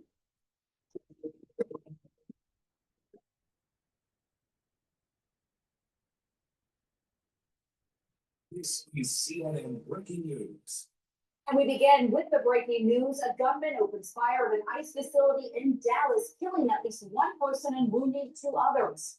Law enforcement officials tell CNN that at least two detainees were shot. According to the deputy director of ICE, no ICE officers were injured and the shooter is deceased. We are told ICE employees, civilians, and immigrant detainees are among those at that facility. We are waiting a news conference any moment, and of course, we'll bring that to you as soon as it starts. So let's go straight to today's Priscilla Alvarez. Priscilla, what is the latest?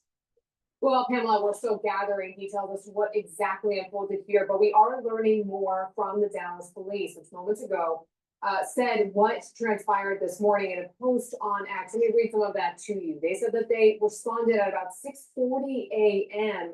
to an assist officer call at this facility. They went on to say that the preliminary investigation determined that a suspect opened fire at a government building from an adjacent building, and went on to say that two people were transported to the hospital with gunshot wounds, as you mentioned, one of whom died at the scene, and the suspect is deceased. Now, the acting ICE director, Todd Lyons, on our air this morning, saying that the suspect was dead from a self-inflicted wound. And what my sources tell me is that at least two detainees were shot when this happened. Now, just to give you a little bit of context as to what the facility is, this Dallas ICE facility is generally a place used to process detainees. So they may be arrested by ICE, taken to this facility to be processed, where there are about 3 or 4 holding cells. So generally there are a few dozen people at the facility before they are then transferred to a detention center. Now, we still do not know the motive of this shooter. We'll hopefully learn more about that in the forthcoming presser. What we do know from Homeland Security officials is that no ICE agents were shot or hurt during this incident. That's what they have said so far. But they are also highlighting that there have been increased assaults, attacks, and threats on ICE personnel. In fact, this particular facility was the target of a bomb threat in late August. So the Department of Homeland Security similarly saying that they do not have yet a motive for this shooter, but they are tying this as well to what they have seen across the country, which is this increase in attacks toward ICE personnel. Take a listen to what the acting ICE director had to say about that this morning. I've never seen threats on law enforcement, specifically ICE, increase the way it is. You know, we're up over 1,000% assaults on officers right now. And really just a lot of the talk that's out there, a lot of the rhetoric is just the violence directed towards law enforcement officers just trying to do their job. And we just keep seeing an increase. Now, again, I want to stress the motive here is unknown. We're still trying to gather details on that. But what we do know is that at least 2 of those who were shot were detainees. There have been injuries, at least 1 person killed. The shooter died from a self-inflicted wound. And according to the Department of Homeland Security, no ICE agents were shot or hurt in this incident. We'll hopefully learn a lot more in the press conference in the minutes to come. Pamela. All right, I want to bring in Charles Ramsey for more on this. I know, Charles, we are expecting to hear from police there in Dallas. There's still a lot of questions. We don't know a motive. How are you looking at this? What questions do you have? Well, certainly, hopefully we'll get a lot more information as the press conference unfolds. But right now, behind the scenes, what's going on? The shooter is dead. So they either already identified him or they're in the process of identifying with the elite search warrants, a look at his social media footprint, did he leave anything behind, trying to determine motive. We know we have 1 dead, 2 detainees shot.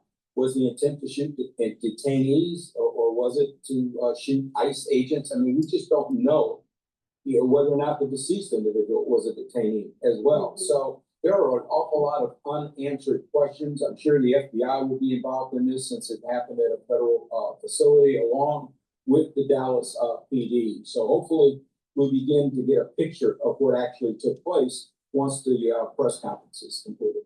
And we should note that there's been an uptick in attacks on ICE facilities, ICE officials. In fact, there has been over 800% spike when compared to the previous year in terms of assaults on officers.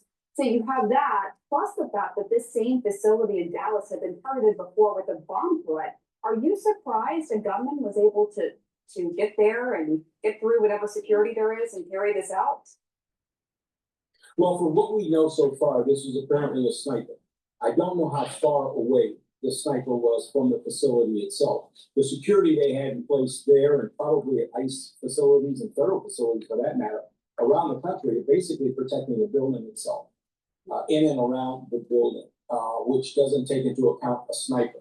We don't know how far this person was, the kind of weapon it was used, obviously probably a rifle of some sort, in order to make a shot. But there are a lot of unanswered questions. But yes, I'm sure that security's been increased. I mean, this is very controversial what ICE is doing right now, but these officers are only doing their jobs, and they're doing it in the direction of the president. So, this is something that's controversial and certainly, unfortunately, not surprising in the current environment we find ourselves in today.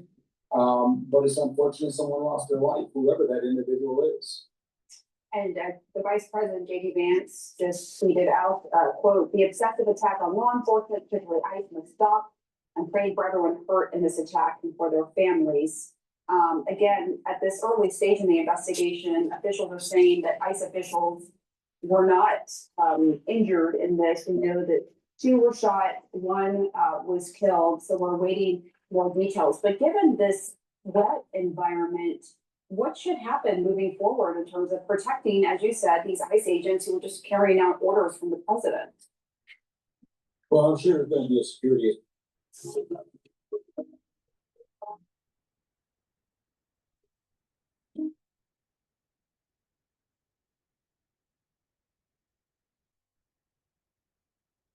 I work 2 jobs, support a family, and drive 3 hours to school. Now funding cuts would keep me from graduating. Is that all you got? Well, I'm sure there's going to be a security assessment done at all federal facilities, but I would argue it goes beyond federal facilities. I mean, political violence in general is taking place in our country, and those high-profile individuals, elected officials, federal employees, and so forth, need to do a threat assessment to make sure that they're taking steps necessary in order to secure themselves. It won't be 100% foolproof, but at least review what you currently are doing to see whether or not there are additional steps, whether you need drones to check rooftops or whatever it might be. I don't know the answer, but I do know that you do need to assess where you are right now and what you may need to do in the future to do all you can to protect the people who work in these facilities. The gunman is dead, according to officials. So how does that complicate this investigation in terms of identifying a motive? Well, I mean, he probably left something behind. They've either already identified this individual, or they certainly can identify him through fingerprints and various other means. And they're going through social media posts. They're going through a vehicle, if you drove a vehicle there, all these kinds of things to try to uncover a motive. Sometimes you never do determine a motive. I think in this case, he probably will. He took his own life, probably left something behind. Some of these guys want, the world to know why they did what they did, even though it may not make a lot of sense to us. To them, it makes sense. And so I'd be surprised if eventually they don't uncover a motive in this particular case. Right. And just to be clear, I'm not sure if we've identified whether the shooter is a male or female. So we're just waiting for more details, hopefully from police there in Dallas. And as we await for officials to come and answer questions, tell us a little bit more about what you would want to ask them if you were there at that press conference. Well, one question we just talked about, and that is, do you have a motive? Who is the shooter? I mean, do you have an ID? Are you able to share that information? They may not be able to, because in the early stages of an investigation, even if you know who the shooter is, you want time to be able to not only see social media and conduct search warrants, but you want to be able to interview family, friends, all those kinds of things. And once that name is out there, it makes it even more difficult. What kind of weapon did this individual use? How far away was that person? Do you believe the target was actually detainees, or was he actually shooting at ICE agents? Were the detainees outdoors? Under what were the circumstances where they were exposed to sniper fire? I mean, these are all things that, you know, I kind of want to know at this stage in the investigation. Some of that information you'll be able to get, some of it you won't, because it is in the early stages. But it's important to get those answers to protect and address vulnerabilities at these facilities, right? So Charles Ramsey, thank you so much. Marcelo Alvarez, thank you as well.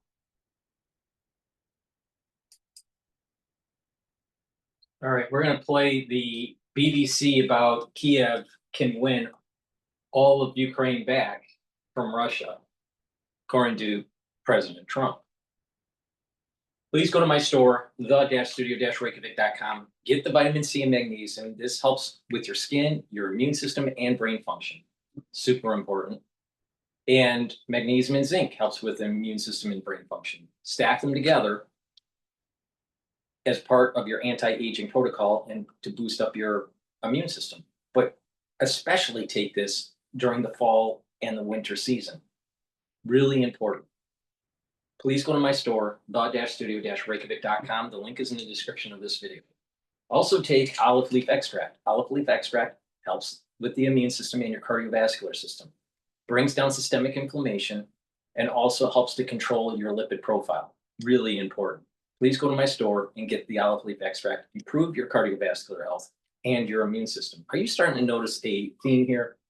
It's really important to boost up that immune system. I also have deodorants for males and females. You can get it in peppermint, lavender, and tea tree, or in citrus. These deodorants are made from essential oils from the Himalayas. Has no aluminum and no baking soda. All natural, and they're dual purpose. You use them as a daily deodorant, but it'll help to detoxify your body. When you're detoxifying your body regularly, you're helping your endocrine system and your immune system. Super important. So go to my store, get a few bars for your households for males and females, detoxify your body, and use it as a deodorant so you don't smell like a crazy liberal, and your immune system is better. And lastly, get the omega-3. Omega-3 will help with your cardiovascular health. What it does is it brings down systemic inflammation. By bringing down inflammation at the vascular level, you're reducing plaque formation. Omega-3 helps to bring down LDL levels and increase your HDL levels. That's really important because less LDL means less plaque. And omega-3 helps to prevent red blood cells from sticking too much. So that reduces clot formation. And I'm really sure that more clot formation is going to be taking place in the fall and the winter. So it's really important for you to start taking omega-3 like right now. And oh, by the way, stack with nattokinase to get synergistic benefits. But if you don't want to pay attention to me, don't. But people are going to have problems in the fall and the winter that are the normal seasonal problems in terms of symptoms. But overclotting, and oh, by the way, there's a shock, an aftershock after, where it's early onset of dementia. It's immune suppression.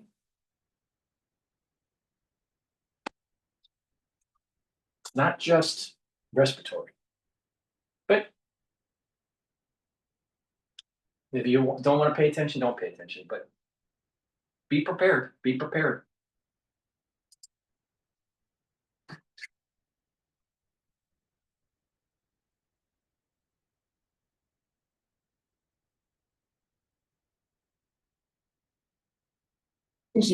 There's a way to save yourself.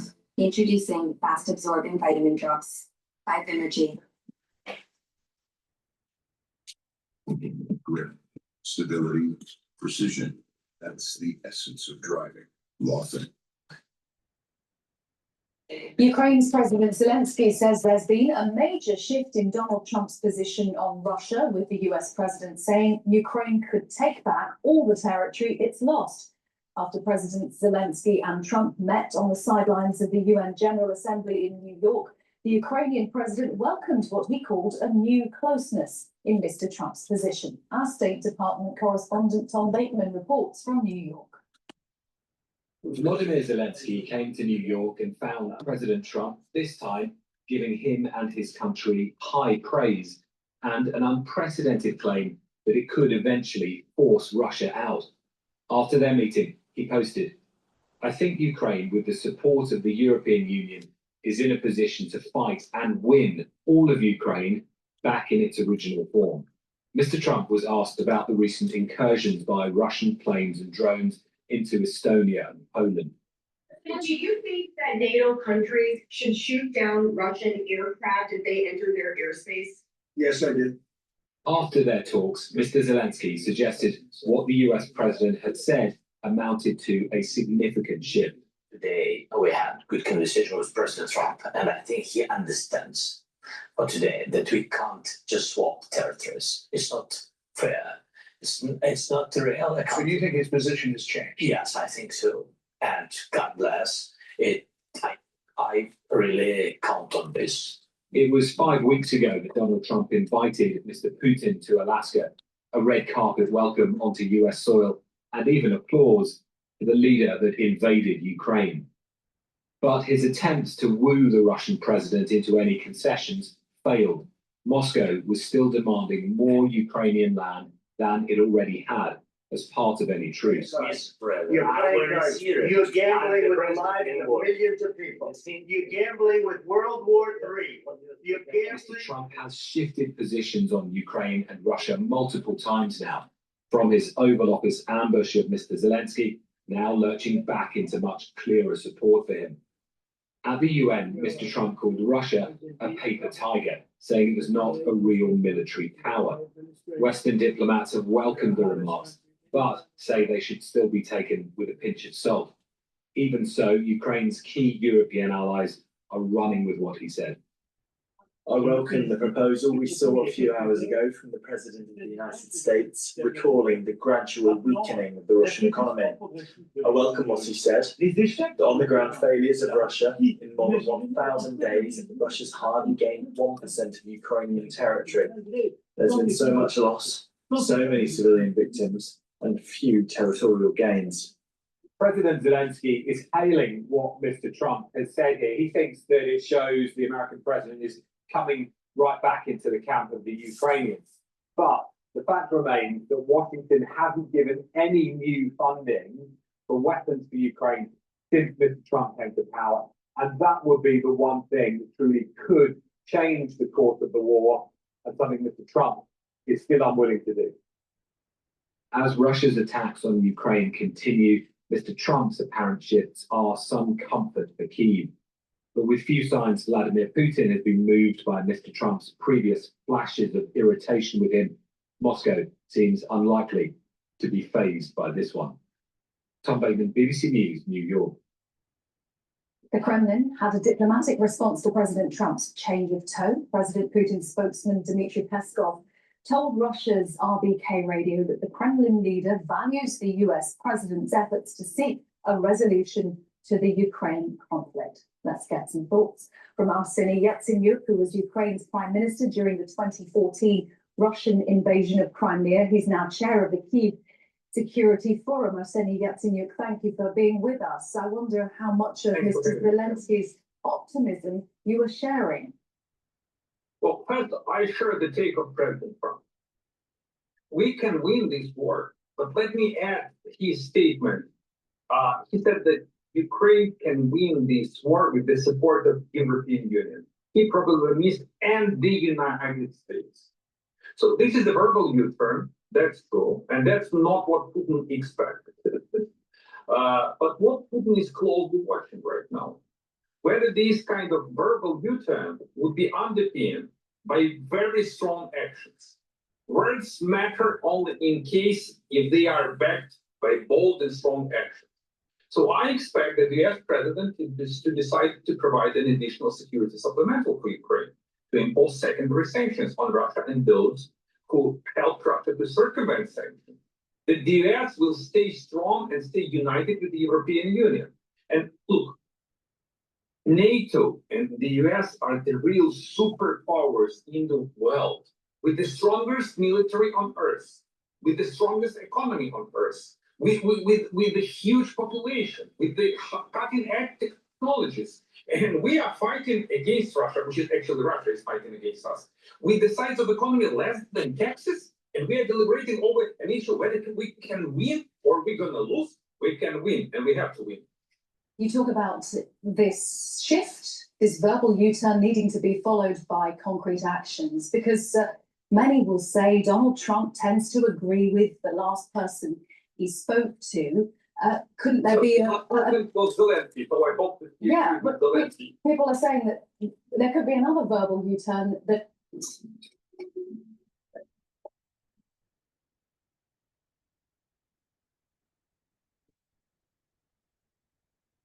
there could be another verbal U-turn the next time Donald Trump speaks to somebody pro-Russia, perhaps, and then turns in the direction of Putin again.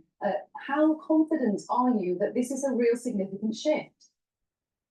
I am confident that it is in the United States national security interests to help Ukraine to win in this war.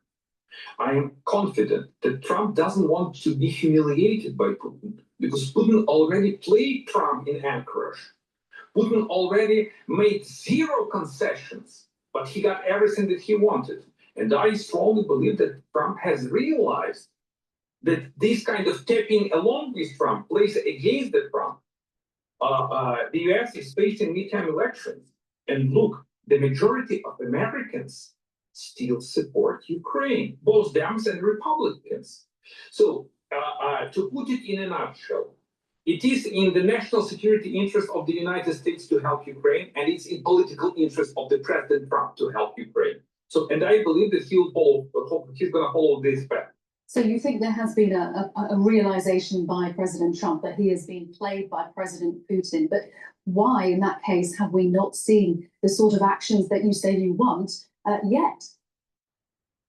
That's what we expect to see, because after this kind of very strong statement, the world is closely to watch what kind of actions President Trump is to undertake. If there will be no actions, this would severely depreciate the words of President Trump. And this would have a negative and disastrous consequences for his reputation and for the reputation of the United States. And that's not the aim of President Trump. So I hope that he wants to get the Nobel Prize, not the Nobel Prize that have been gotten by Kissinger for Vietnam, a different type of Nobel Prize where Ukraine get durable, fair, and just peace.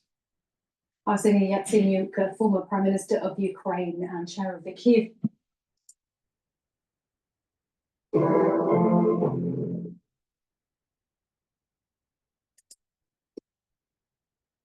Welcome back. The House Oversight Committee investigating American billionaire Neville Roy Singham for potentially funding extremist groups, such as groups linked to the CCP, which promote division and unrest in America, including the June riots in Los Angeles. Oversight Committee Chairman James Comer and Florida Congresswoman Anna Paulina Luna wrote a letter to Treasury Secretary Scott Bessent to request a probe into Singham's funding activities and possible failure to register under the Foreign Agent Registration. They write this: "It is imperative that we expeditiously halt the continued flow of funds and material support for malign activities conducted at the behest of the CCP." Here now is the woman herself, Florida Congresswoman Anna Paulina Luna, a member of the House Oversight and Foreign Affairs Committees. Congresswoman, it was wonderful to see you the other day at the Charlie Kirk Memorial. Thanks very much for being with us this morning. Very happy to be back, Maria. So I want to ask you about this letter that you wrote to Secretary Bessent. Tell us specifically what Neville Roy Singham is doing in your view. Yeah, so he actually has been the #1 funder of these violent riots. Not even just that, but a lot of the political division and discord that you're seeing in this country goes back to Singham. He obviously is a massive ally of the Communist Chinese Party and has actually made his billions directly working with them, only to in turn funnel those efforts into organizations like the Party of Socialism and Liberation. Maria, though, this doesn't just go back to those riots that we saw that were protesting ICE back in January of this year. This actually is a lot more nefarious. He has over, I believe it's 12 different groups that he's funding, one of which actually has ties to the Salt Lake City queer group that was responsible or being looked at for the assassination of Charlie Kirk.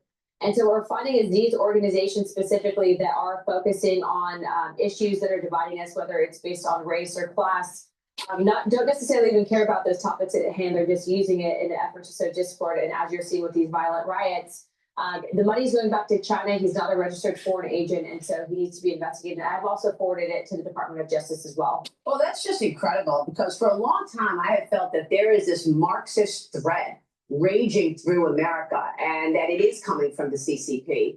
Is it just to disrupt life in America? I mean, what is the point of funding and what specifically is he paying for? Yeah, so it's not just to disrupt. In fact, Neville Singham is an open, self-declared Maoist. He absolutely does not like what this country stands for, and so what these groups are doing, everything from funding, the Democrat Socialists of America, going into funding counter-Israel efforts, counter-America efforts. But what they're attempting to do is, if they can sow enough discord here and back elected officials, especially that support these ideologies, that would essentially put the United States as number 2 in the global order. It is my opinion and belief that he is working on behalf of the Chinese government to essentially break America.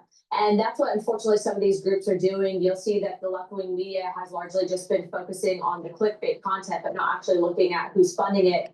And Singham is number 1. I'd say that he's probably number 1 big fish that we have in regards to who's responsible for a lot of the divide in this country. And it's going back all the way to the CCP. Now, what's interesting about Singham is he actually lives in China a majority of the year, did not respond to Congress's request to have him to come in. So we did ask Bessent to freeze assets, but also you're seeing that FARA violation. And what I will tell you is the Department of Justice has a very easy layup here. They could actually bring charges against him. At the time, Senator Rubio had actually written, when he was ahead of Senate Intelligence Committee, to Merrick Garland asking him to do this. Merrick Garland never acted, but we have all the evidence and ability to do so. So I'm encouraging both the Attorney General as well as our Treasury Secretary to act now. So there are assets that he owns in America that could be frozen.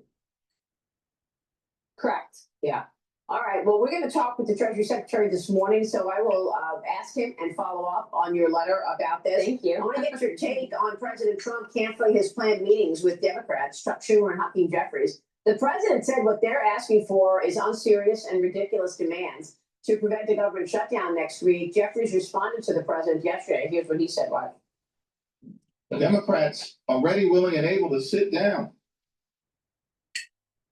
with anyone at any place at any time. It's clear that Donald Trump and House Republicans and Senate Republicans are running scared, which is why they refuse to even sit down and have a conversation to discuss the Republican government shutdown and the healthcare crisis that is going to cause people in the United States of America to die. Well, I think there was enough drama in that. People will die, Congresswoman. The president left the door open for future negotiations, posted on Truth Social to the leaders of the Democrat Party. The ball is in your court. I look forward to meeting with you when you become realistic about the things that our country stands for. Do the right thing. Congressman, where do you think this is going? Will we, in fact, see a shutdown next week? I don't want to bet against Trump. If it does end up happening, I think the Democrats would own that, and they have a lot that they're struggling with in regards to their messaging. So I don't know that we'll actually see a shutdown. But what I will tell you, Maria, is I heard Hakeem Jeffries on the floor literally say he would never support what the Republicans had put forward in regards to keeping government open. And so I think that President Trump made the correct decision because they want the clickbait. They want to be able to fundraise off of saying that they're resisting the president, but they're not actually serious about negotiations. And so I'm definitely going to leave President Trump to do what he does best and broker that deal. But it's ridiculous that they want to keep even COVID level spending in this. It shouldn't happen. We can't afford it. Yeah, I mean, look, this stare down is going to continue until Tuesday, I guess, when government runs out of money. And, let's talk about the policy fight because they're talking about the expiring Affordable Care Act subsidies, 22 million Americans is $30 billion a year. While the political fight is over the future of the Democrat Party because they've got their own infighting there. But your colleague, Clyde, Congressman, joined me the other day and really told us exactly what the Democrats want here. Here's what he said, what? Andrew Clyde. I think what he's talking. With ProCare, you can make it easy for parents to register and maximize your center's enrollment with fast and responsive automation. Make a great first impression every time with ProCare. I think what he's talking about are the COVID era subsidies for Obamacare. Not one Republican has ever voted for it. It's a problem. We're not in COVID anymore. So I think this is an issue of what's not in the bill. This is a clean funding or spending freeze rather for the next 2 months so that we can get the appropriations process completed. So do you expect to get the appropriations process completed? And, you know, I always say, I've been saying, I don't know how it's possible that you could say you want to go back to pre-COVID spending and then all of a sudden say that you want all of these subsidies, Obamacare subsidies in this, you know, in the funding so that government doesn't shut down. Yeah, we can't, frankly, Maria, we can't afford to continue the path of reckless spending. And a lot of what these people, just in general, Washington, is they're uncomfortable with going back to pre-pandemic. Well, guess what? We're not in a pandemic anymore. Representative Clyde was correct, though. This is a clean CR, but the appropriators and the cardinals who are head of those different areas need to put something on the floor. I'm not really a fan of CRs, and I'm not necessarily a fan of omnibuses. And so I hope that that's not where we're headed. But ultimately, I understand that this administration needs some wiggle room in an effort to bring forward their policies. And so that's why we've been so supportive.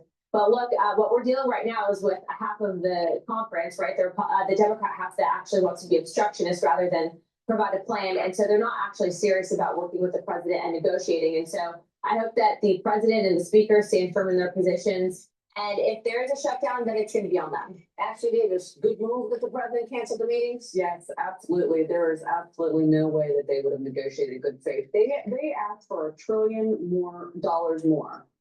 Congressman, it's great to see you this morning. Thank you. Thank you. All right, Anna Paulina Luna joining us. We'll be right back. Stay with us. Your business is crushing it, but unless they've got the right help desk software. Oh man, it's just won't stop. We're gonna go to a video by the Hill about Rubio and Stephanopoulos. Please go to my store, the-studio-reykjavik.com, and get the Myotrol. Myotrol will help to allow for gene expression to build muscle. This is really important for males and females, 40 years of age or older. Do resistance training, take the Myotrol, drink it with filtered water. This has polyphenols, flavonoids, and lignans to help with the gene expression to build muscle. Super important. And it will help to improve the health of your mitochondria. So you have ATP to maintain and build that muscle. This stacks well with gladiator barley, and Myotrol can be used if you're an athlete, younger or older, so you can help with your strength training for your sport. Please go to my store, the-studio-reykjavik.com, and get the Myotrol.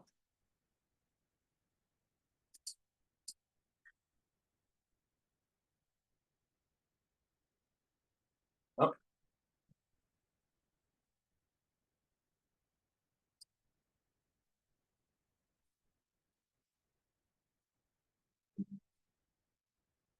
Stephanopoulos and Secretary of State Marco Rubio got into a heated exchange this week after the anchor pressed Rubio on the impact of cuts made to USAID. Here's what happened.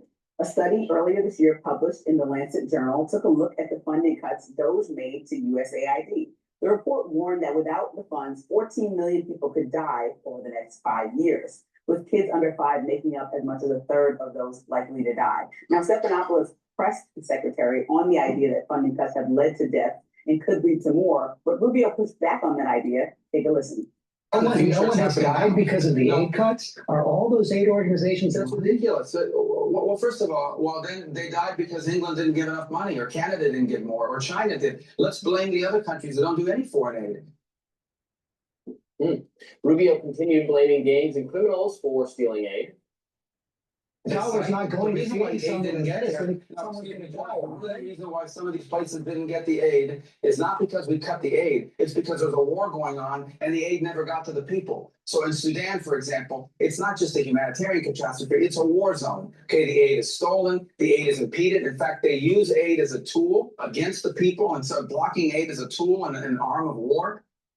When pressed again, Rubio left a visibly frustrated Stephanopoulos with this. The United States has saved more lives and continues to save more lives than any other country in the world. And we're going to continue to do it, but we're going to do it the right way and in a responsible way. We're not going to continue to pour billions of dollars out the door of American taxpayer funds for programs that don't work, and in some cases, we're flat out corrupt. I thought that was some great points from Marco Rubio. They keep citing this number. 800 bajillion people died yesterday because we reduced USAID funding to someplace. It's emotional blackmail, psychological manipulation. What was the plan? Was just that forever U.S. taxpayers need to send money to wherever it is, Africa, Asia, and there'll be no effort to create a sustainable infrastructure there to shift this from being an American taxpayer problem to something that the people there. There's two problems with this whole issue.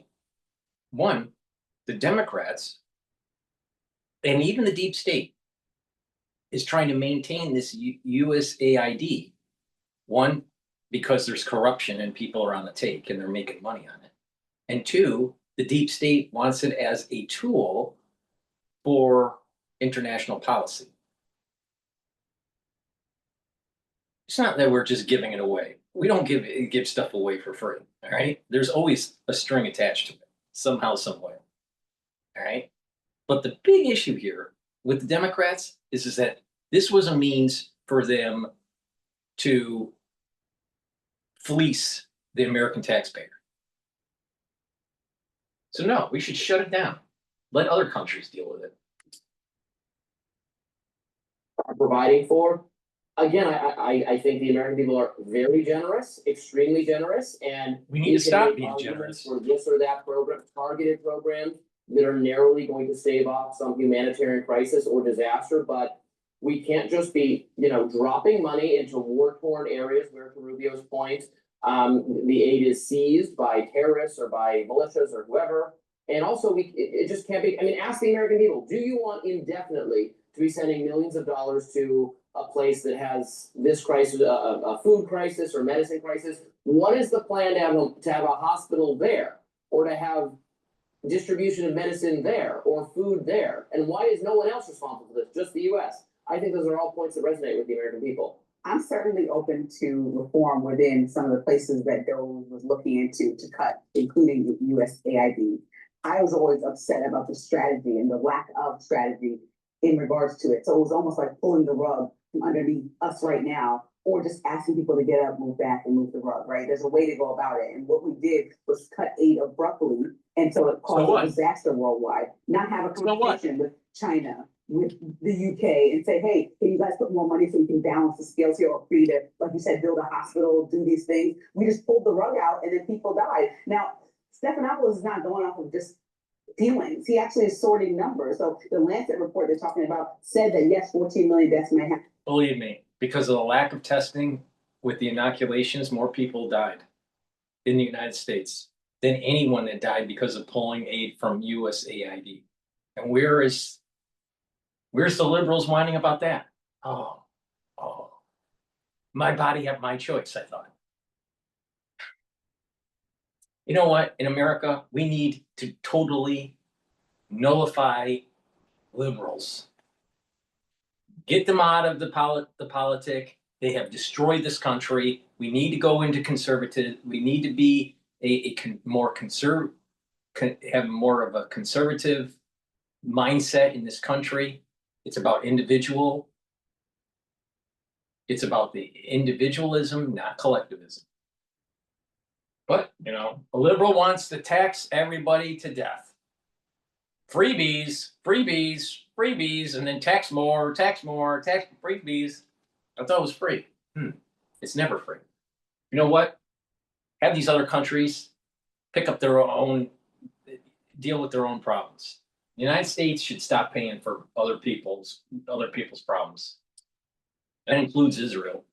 in the next 5 years, based off of current numbers and trajectory would happen after we pulled the rug. But separately, a mathematician from Boston University looked at, no, a mathematician. Here to save the earth. But a mathematician looked at the numbers too and said they're exceeding 10,000 people dying already. Another professor researching this said 224,000 children could die even sooner than that. And so this is not about the fact that it's all the US's fault. For me, this is about the fact that it was handled so poorly that this many people did not need to die. And there was a way that we could have come together, like we're having a conversation in the UN about how to handle this as a world if we're trying. Where was her concern during 2020 when there wasn't adequate testing of the inoculation?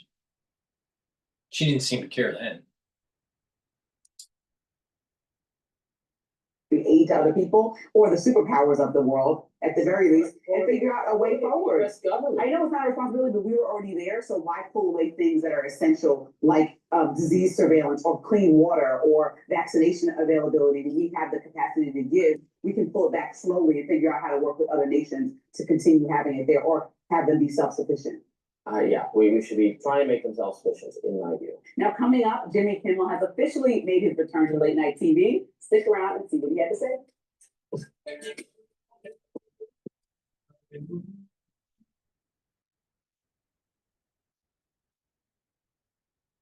Great. All right, let's listen to what Peter Ducey has to say about this pivot. Zero Trump. helps me take my business anywhere I want.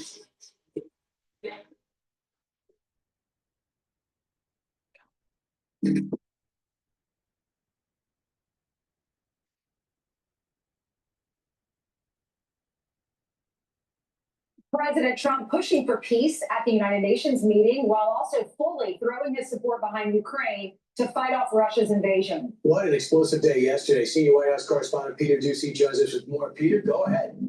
Good morning. President Trump now says maybe Russia is a paper tiger.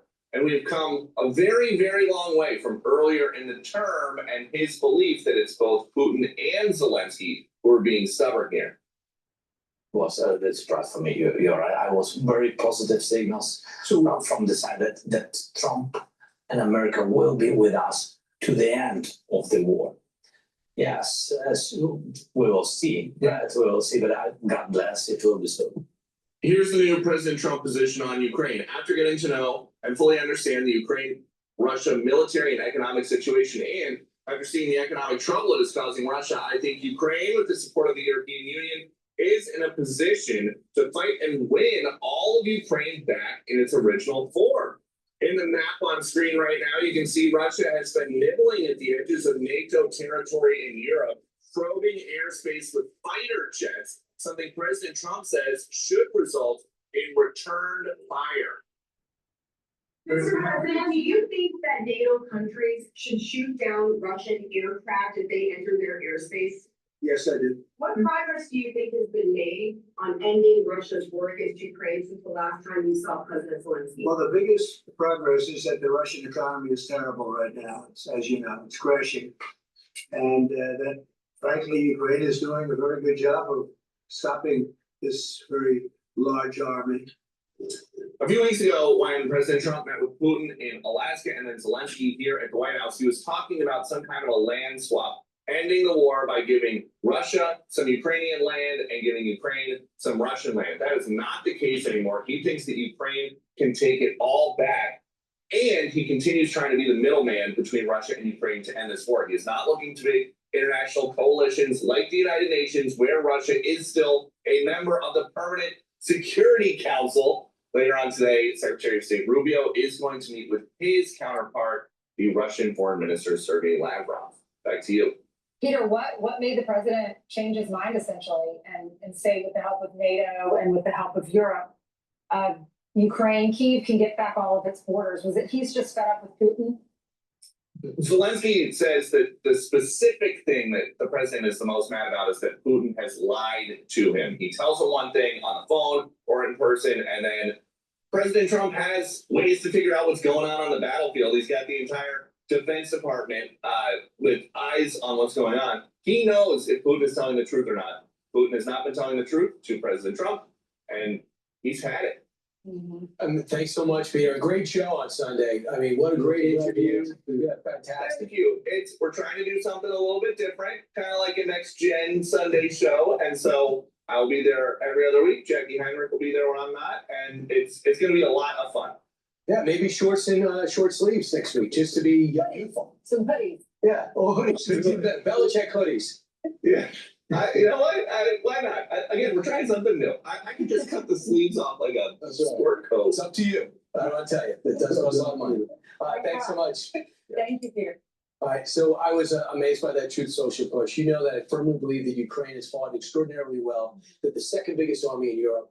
And when the president said, you know, it's not really our fight. Well, do you want the second biggest army in Europe enveloped by the third biggest army in Europe? And then they'll be looking at all our allies. When the president came out yesterday and said, if you see those planes in your area, should you shoot them down? The answer is yes. Well, Estonia experienced it, Romania experienced it, Poland experienced it, Belgium experienced it. And when the Polish official heard that, Trump's declaration, he says, Roger that.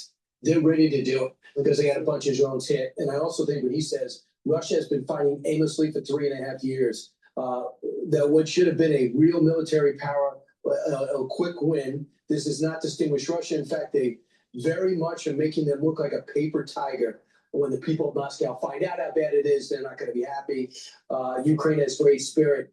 And they also have drone technology, and they're beginning to take a toll on the refineries of oil and gas in Russia. There are lines. Inflation is in double digits right now. And just to get gas in what is a gas station of a country is hard for the Russian people. That's what Ukraine is doing. So the president tried to give Putin an opportunity. He wanted to be the peacemaker, but Putin thought he could embarrass the president, kept stringing him along. And so I think the president, I kept telling people, just be cool.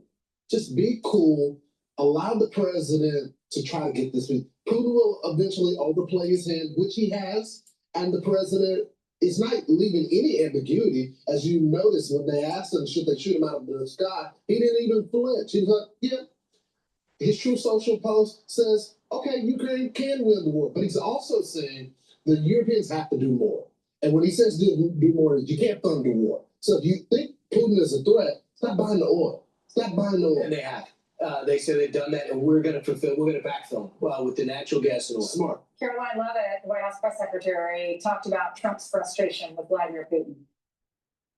President Trump has been very clear that he's been increasingly frustrated with both sides of this war for a very long time. But most recently, he's been incredibly frustrated with President Putin and Russia, who continue to talk nice, but then we wake up every morning and in the West Wing, we're receiving reports about how Russia bombed Ukraine and they continue to kill innocent civilians. And the president is making it very clear that Russia is in a very weak position, and he's absolutely right. The president has said that we are going to continue selling weapons to NATO, and NATO and Ukraine can choose how to use those weapons. But the way that this weapon arrangement has now taken place under President Trump is putting America first, because we are selling these weapons to Ukraine and to NATO, and NATO is backfilling those weapons to Ukraine. So the American taxpayer is benefiting from this. That's a change and a shift in position from the Biden administration. He's going to get Democrat and Republican support for that. Keep in mind too, there's some there's some technology that Ukraine has that can help us. The drones, and Pete Hicks, the Secretary of War, came out and said we got a huge problem. We got to get more drones. And Ukraine said, "Excuse me, I could do that for you." Because a lot of the most effective people are in basements now making this stuff. So it's going to be interesting because Republicans and Democrats backing the president on an international initiative. He's going to find a lot of people happy about this. I'm Steve Ducey. I'm Brian Kilmeade. And I'm Ainsley Earhart. And click here to subscribe to the Fox News YouTube page to catch up.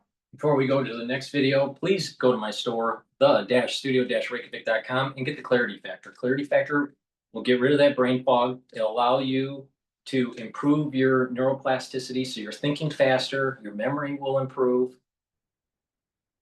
This is very important so you can concentrate on tasks at home, at work, in school. It's a great supplement to help with your neurons. Please go to my store and get the Clarity Factor, super important. Also, another great neuroprotector is ubiquinol. Ubiquinol is the most bioavailable form of CoQ10 that you can get. Ubiquinol will soak up free radicals because it's an antioxidant. It'll help the health of your mitochondria so your energy levels will go up. And ubiquinol helps with neuroprotection. Stack it with the clarity factor. That's a great neurostack. Protect those neurons, super important. You're going to know within the next 5 years, people that are age 40 or older, because of the shock that we went through in 2020, about 30% of your network, social network, will probably get early onset of dementia. So you better start protecting your neurons. Heirloom barley brings down inflammation, detoxifies your body, and soaks up free radicals through superoxide dismutase. And when you detoxify your body and you're bringing down inflammation daily, what that will do is help with your immune system and your endocrine system, your joint health and your cerebral system. Super important. Your vascular system too. Please go to my store, detoxify your body regularly, and bring down inflammation and soak up free radicals. This is a powder. Take it every day. It's an excellent supplement. And another great dual purpose supplement is collagen. Collagen will help with your skin, your hair, your nails, but also your joints, your cartilage, your musculature, and your bone density. Take it every day. It's a powder. It's a month's supply. You can stack it with the heirloom barley. That's a great stack. Please go to my store, the-studio-reykjavik.com. Use discount 5. You get $5 off any order. If you spend $100 or more, you get a free gift until supplies last.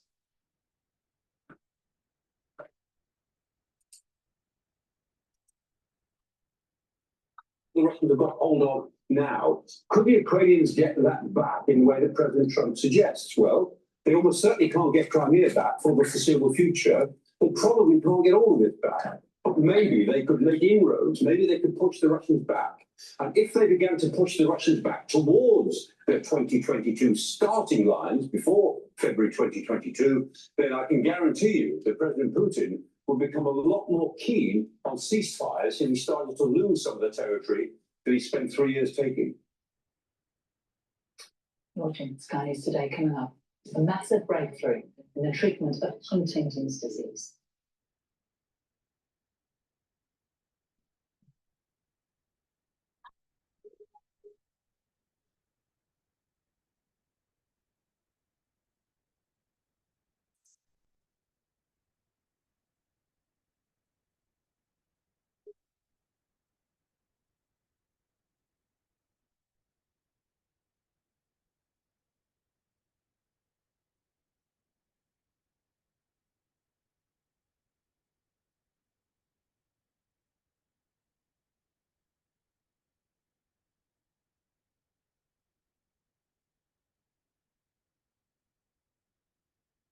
All right, let's listen to Fox News about Bill Hemmer.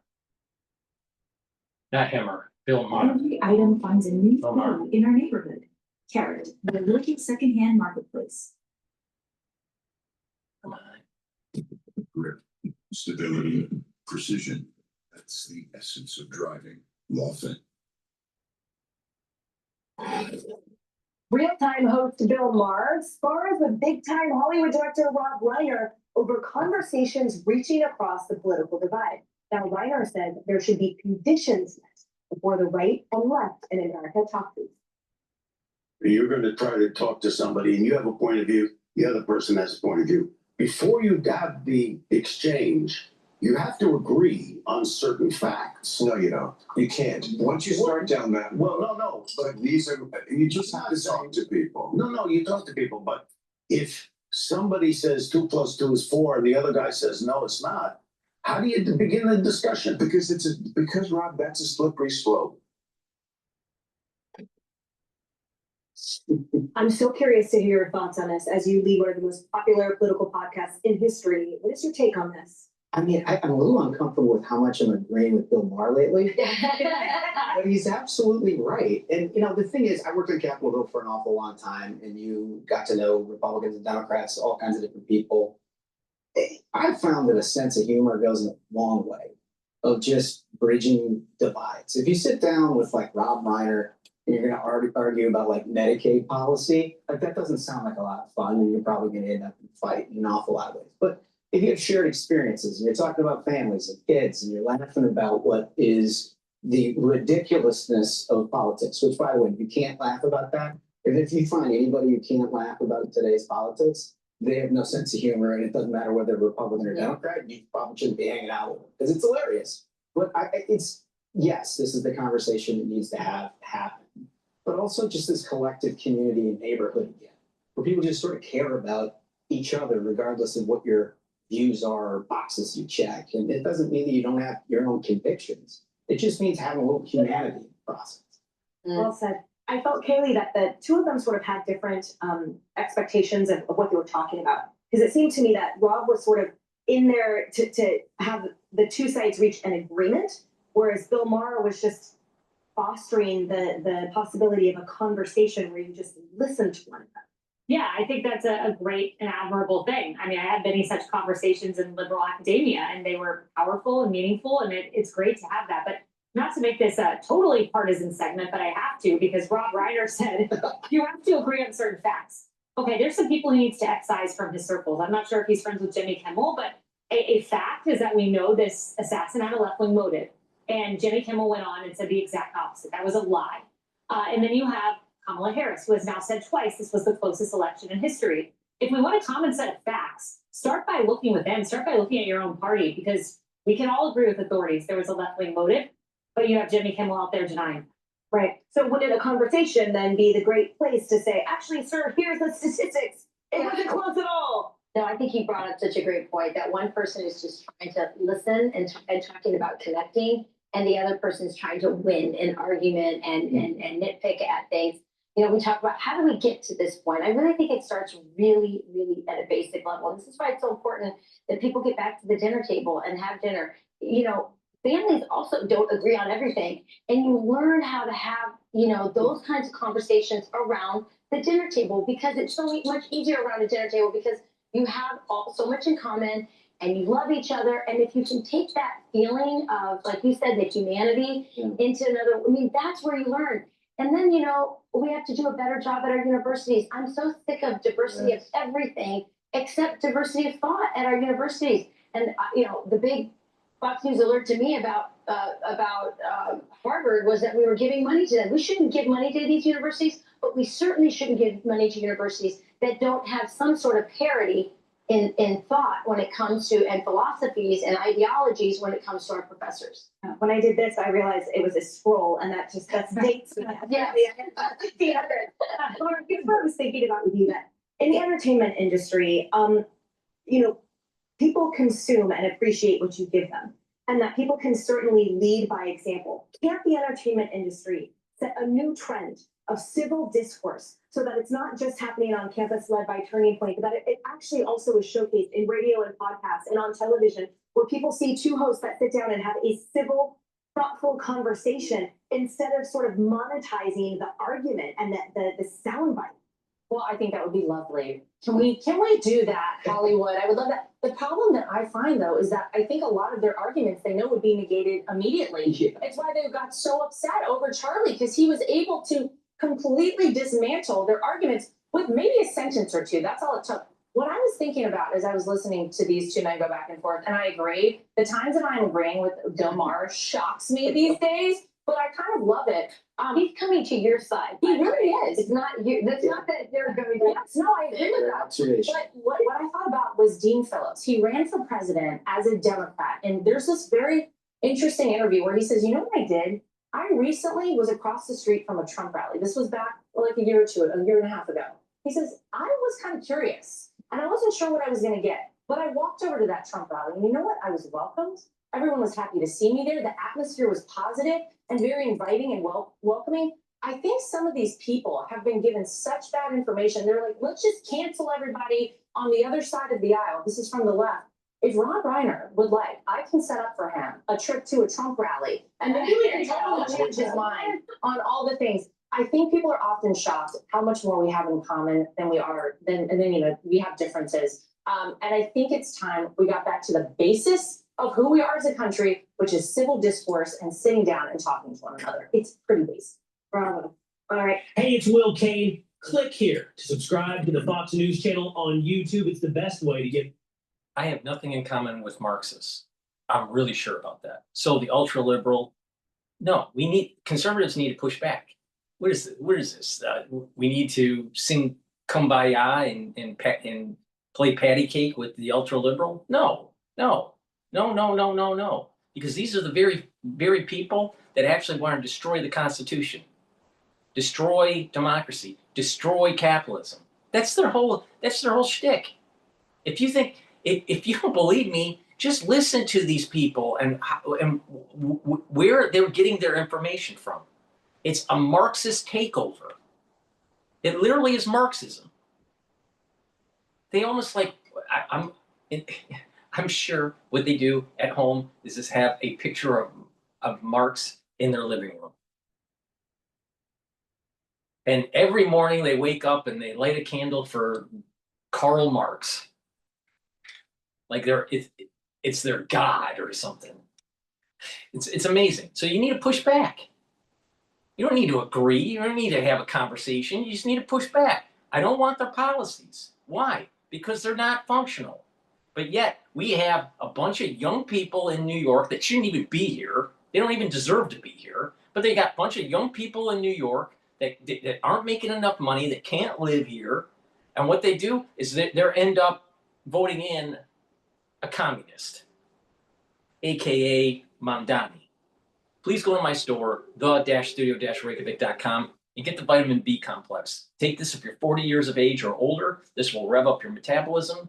It'll increase your energy levels. The first 4 B vitamins helps with the electron transport chain to increase that ATP. And B12 helps to protect neurons. So it's really important. Protecting your neurons, super important to slow down the aging process, but also to mitigate the aftershock from the 2020 crisis. Now, if you don't pay attention to me, it's your own goddamn fault. Now, going back to my diatribe on ultra liberals. Have you ever seen these kids that are coming into New York now, where they're literally, their mother and father are helping them move in? So to get out of college, they're not students. No, they start working at an entry level at a bank, or at maybe a consulting firm, or Ernst & Young, or wherever. All right, and they're literally they're helping their kid move in. Now, I'm from a generation that the parents don't help your kids move in. What the hell? What is this? You may have a friend that helps, but not your parents. That's almost like an embarrassment. I'm starting to notice that the younger generation, they're coddled. You got the helicopter mom making sure that that they're somewhat protected, and that they have a warm bottle and a blanket, because they're going into the real world now. I was with at an event where there was an elderly. Let me rephrase it. I was at an event where there was an older physician. All right. Near the end of her career, pediatrician. All right.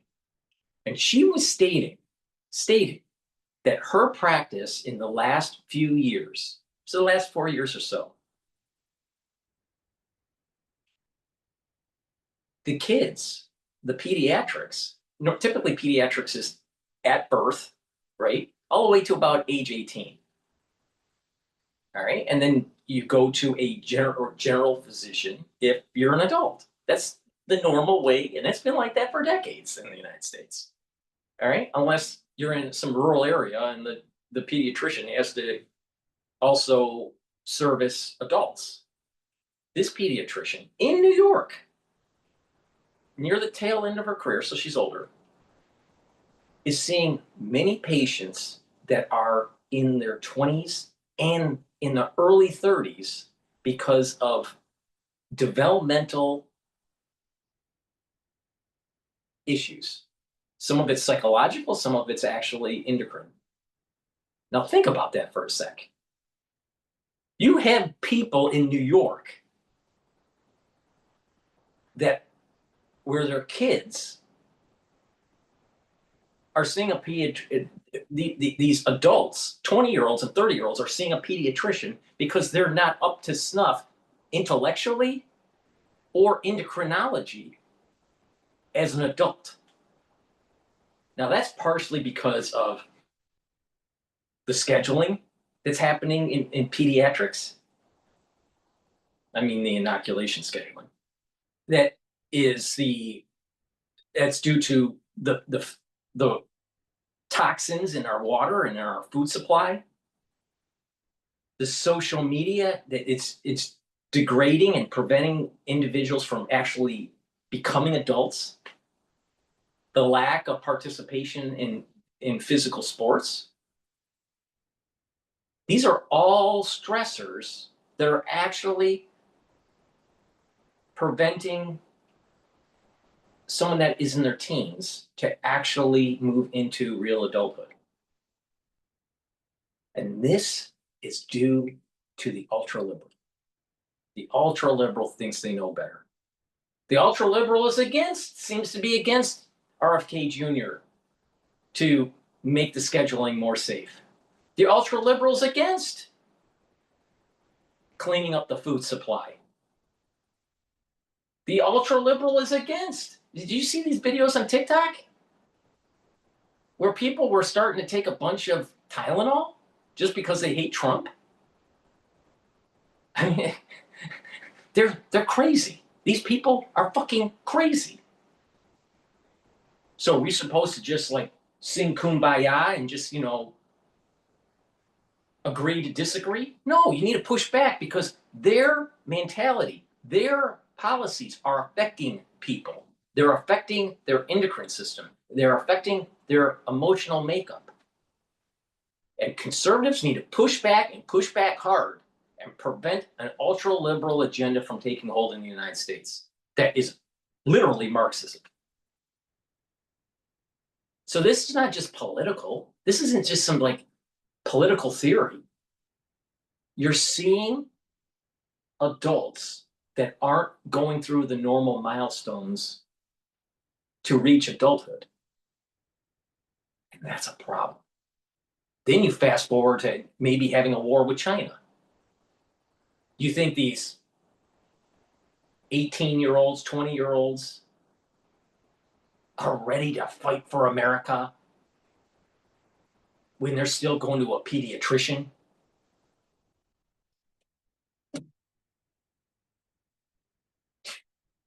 It's amazing.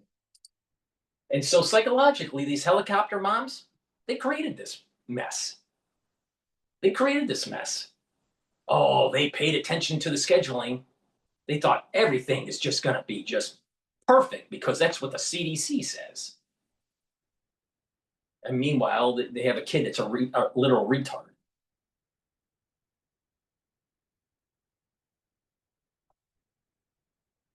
Amazing. Absolutely amazing. All right. Let's go to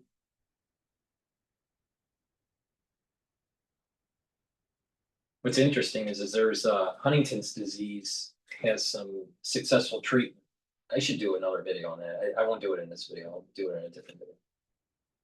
There's some important discovery with Huntington's disease. All right, let's go to GB News. Terrible mayor who wants Sharia law.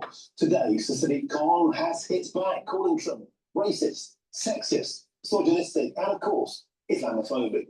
With all the latest in the transatlantic tirade. Yeah, but Khan, the mayor in London, you think London is a nice place now? It's a caliphate, just like Dearborn, Michigan, and Hamtramck, Michigan. You know, the big difference is London used to be a major financial center. But I wonder if they keep on having a caliphate in London, do you think it will maintain its prowess in the financial world? Probably not. Why? Because big finance needs to charge interest. That's a little hard in Sharia. Council of Sanctuary after a huge backlash from locals. I'll be joined by the defiant Labour Council who say we don't need a bank to show that we're welcoming. That's it coming up in the next hour.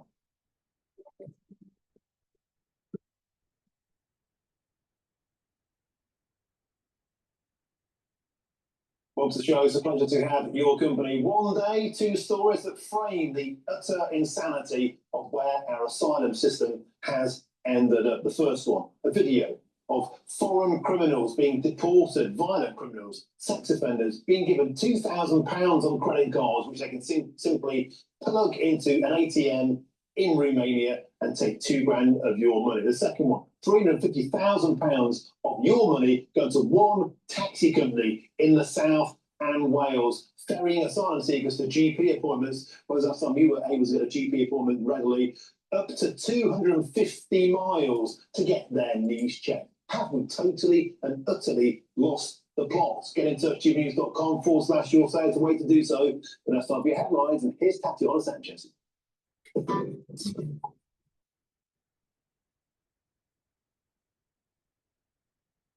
Martin, thank you. The top stories. The London mayor has branded Donald Trump racist, sexist and Islamophobic after the US president claimed the mayor wants London to go to Sharia law. I look at London, where you have a terrible mayor, terrible mayor. And it's been so changed. Now they want to go to Sharia law. But you're in a different country. You can't do that. Sadiq Khan hit back, saying he has squatters' rights in Mr. Trump's head and is thankful for record numbers of American visitors. Labour dismissed the attempt, saying the president was misreading London and stressing it remains a global hub of law, culture and creativity.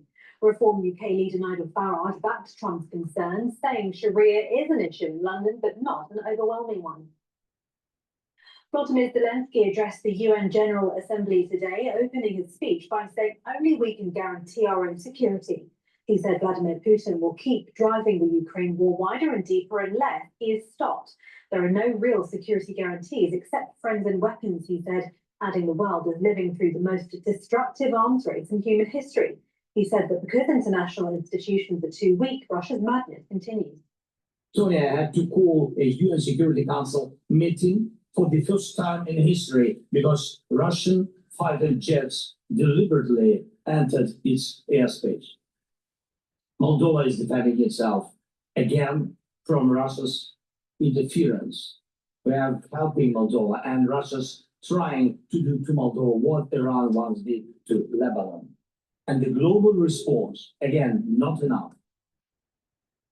Zelensky was speaking after US President Donald Trump shifted his position on the Russia-Ukraine war, saying for the first time that Ukraine could win all of its land back.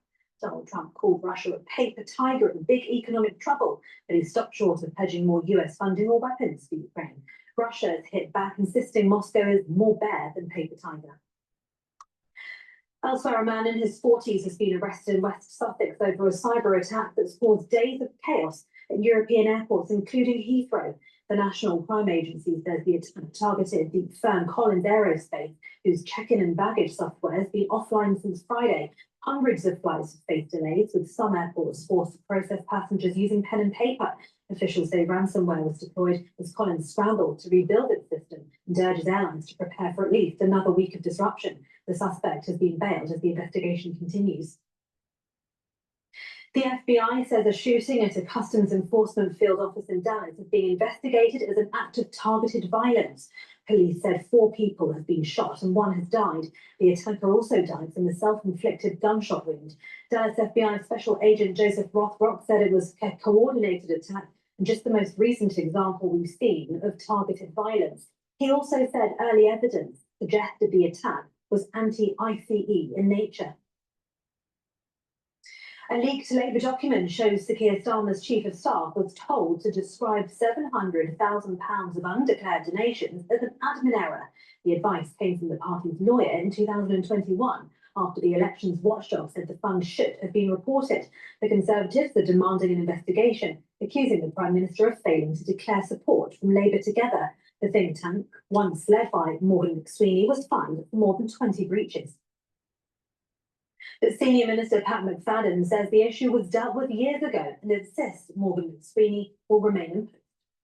I'm not surprised that political opponents are trying to attack Morgan McSweeney, the Chief of Staff at Number 10. He's very effective. He was a big part of Labour's election victory last year. So I'm not surprised they're attacking him, but the Electoral Commission's job is to police all these things, and they said they looked into it some years ago. Ofgem has confirmed energy suppliers must offer at least one tariff with lower standing charges from January, though the fixed costs won't be scrapped entirely. The regulator says the move will give households more choice on how they pay by shifting some of the daily fee into unit rates. It follows consumer pressure to reform the charges, which apply regardless of how much energy people use. Campaigners say the change is only a small step forward, as bills are still set to rise by 2% in October. Ofgem will now consult before final approval, aiming to roll out the new tariffs nationwide by the end of January. And doctors in London say Huntington's, one of the cruelest brain diseases, has been successfully treated for the first time. The disease runs through families, relentlessly kills brain cells, and resembles a combination of dementia, Parkinson's, and MND.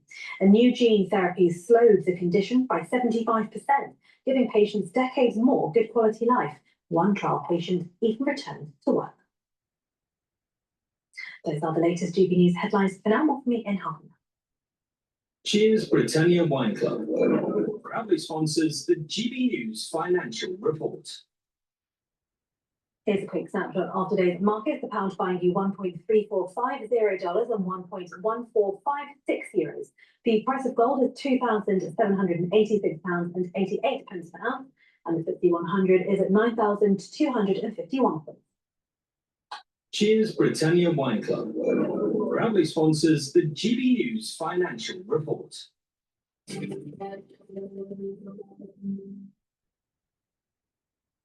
you, Tatiana. Well, here's the question. Have the lunatics once again taken over our asylum system? Because today it's emerged that foreign criminals deported from Britain after committing often serious offences, including murder.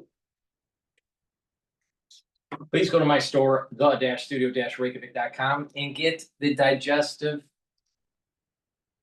probiotic. All right, this is the MB40. This is a veggie cap version. And you can get the powdered version. I usually take the powdered version because I take a lot of different powders for my lunch. But you can get it in powder version or in the veggie cap. All right, both are very high quality probiotics. All right, take it every day, drink filtered water. Now, what the probiotic will do is improve your gut biome. When you improve your gut biome, a lot of positive things happen with your body. One, you'll be able to absorb your nutrients better. You'll be able to digest easier. The mucosal lining in your gut will increase. And the concentration of IgAs will increase. That's the antibody in your gut that you need for proper immune system at the gut level. You'll reduce leaky gut syndrome, and you'll improve the communication between your gut and your liver and your gut and your brain. Your metabolism will improve. You'll sleep better. You'll be detoxifying your central nervous system. You'll be consolidating memory. You'll be getting rid of brain fog. Lots of positive things happen, including the health of your skin. So please go to my store and get the very high quality probiotics. Now, the probiotics and the multivitamin are the foundation for the anti-aging protocol. Complete multivitamin are the multivitamins that you need for cofactors for enzymatic activity. When you have these cofactors, your enzymes will change shape and perform better in the cell. See, those enzymes, they're a certain shape, but when you have the cofactor, it opens it up or changes the shape in such a way where it'll perform better. It has higher efficacy for that enzyme. So your cells are going to perform better, your tissues, your organ systems will perform better. Super important. So that's the foundation. So please go get the complete multivitamin from my store and get the probiotics. By doing that and taking it every day, that's a foundation to slow down the aging process and to get your body into a healthier state So it's slowing down the aging process. Now, gladiator barley is a powder. It's a high density protein. This is a month's supply. You mix it with soft foods, filtered water, a smoothie, or even with milk. I mix it with soft foods like hummus. This will help you to build muscle when you do resistance training, but also detoxify your body, bring down inflammation. You'll recover quicker from your workout. But when you bring down inflammation at the vascular level, you're improving your vascular system. When you're bringing down inflammation at the cerebral level, you're increasing the health of your neurons. You're protecting the myelin sheath of the neuron. When there's a lot of stress at the cerebral level, especially in the microenvironment of a neuron, it starts to die. Well, if neurons start to die, don't be surprised that you don't have memory. So it's important to keep inflammation down. And when you keep inflammation down, you're actually helping your immune system and you're helping your endocrine system, because chronic inflammation is immunosuppressive. So you want to bring down that inflammation. And it'll soak up free radicals with superoxide dismutase. This is a great way to slow down the aging process, to help you to control A1C levels. That's your blood glucose levels. And you are able to build muscle. This works really well with myotrol, which helps with the gene expression to build muscle. Well, the actual building blocks for the muscle, to build that muscle, is the gladiator barley, because it's a high density protein. So please go to my store, the-studio-reykjavik.com. Get the gladiator barley, take it every day, detoxify that body. Super important. Super important. All right. Let's go to Bloomberg. Here in Washington, even if it could be passed. President writes on Truth Social here, Putin and Russia are in big economic trouble, and this is the time for Ukraine to act. Does he mean militarily or something more broadly? I think he's intentionally vague there, just as he's intentionally vague throughout these explanations. I think the other thing that, as I'm saying, secondary to the secondary sanctions, the second thing that is still an open question is on the security guarantees.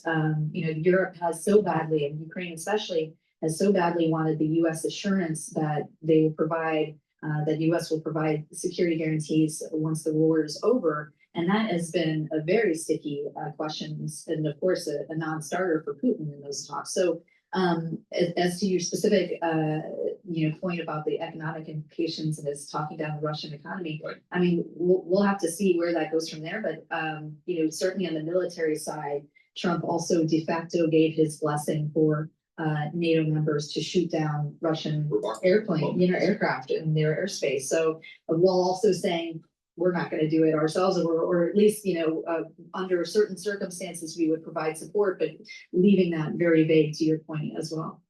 Michelle, you make a good point. I mean, how much is Putin kind of testing the resilience of NATO or the U.S. commitment to NATO, yeah, right? For sure. That's such a big risk, Mark. And we heard from other European leaders over the past 24 hours, talking about the Russian airspace question or the Russian aircraft in their airspace question and what to do about it. You have, a very divisive NATO on this issue right now, and that's exactly what Russia has wanted, right? So I think the Germans have been, warning. This is, German Defense Minister Pistorius called it an escalation trap that Russia has set in terms of getting all these NATO countries fired up about being ready to go on the offensive if Russian aircraft invade their airspace. But then you have others on the other side. You have Poland, Latvia, Lithuania, Finland kind of in the middle on this, but all talking about, yeah, we have the right to do so. If this happens again, like it did in Poland and Estonia, then we're going to shoot down these planes, and we should shoot down these planes. And then you have Trump saying, yeah, go for it. Good luck to you. Yeah, we ran that past the president of Latvia on the program yesterday. He was with us as that headline broke from the UN, and didn't endorse the idea of shooting down Russian jets, but said we must give a show of force. Yes. And that could take on a lot of different forms, I suspect, in the weeks ahead. We've got about a minute left, Michelle. Do posts like these and this new mindset from President Trump encourage Putin to keep pushing that line? Should Estonia, should Poland be on guard? I think we can expect from the Kremlin what we've heard in reaction to the post, more of the same, which is they're denying, of course, that these airspace incidents ever happened, or at least under the terms that the Europeans have said. So what part of what the Germans are warning is that if this happens again, if NATO shoots down some Russian aircraft, then the Russians will, have some leverage in saying, what happened here? Like, this didn't happen. You shot us down. This was innocent. Or, they'll tell a different reality. And in some ways, they might feel like they have the moral high ground to then point the finger at NATO and say, you're being on the offensive. What's going on? So it could play out in a very sticky way if we go forward in the way that some of the European leaders are talking about. It's really remarkable stuff. Russia has a long history of playing with borders and international airspace. Our territory has Zero helps me take my business anywhere I want.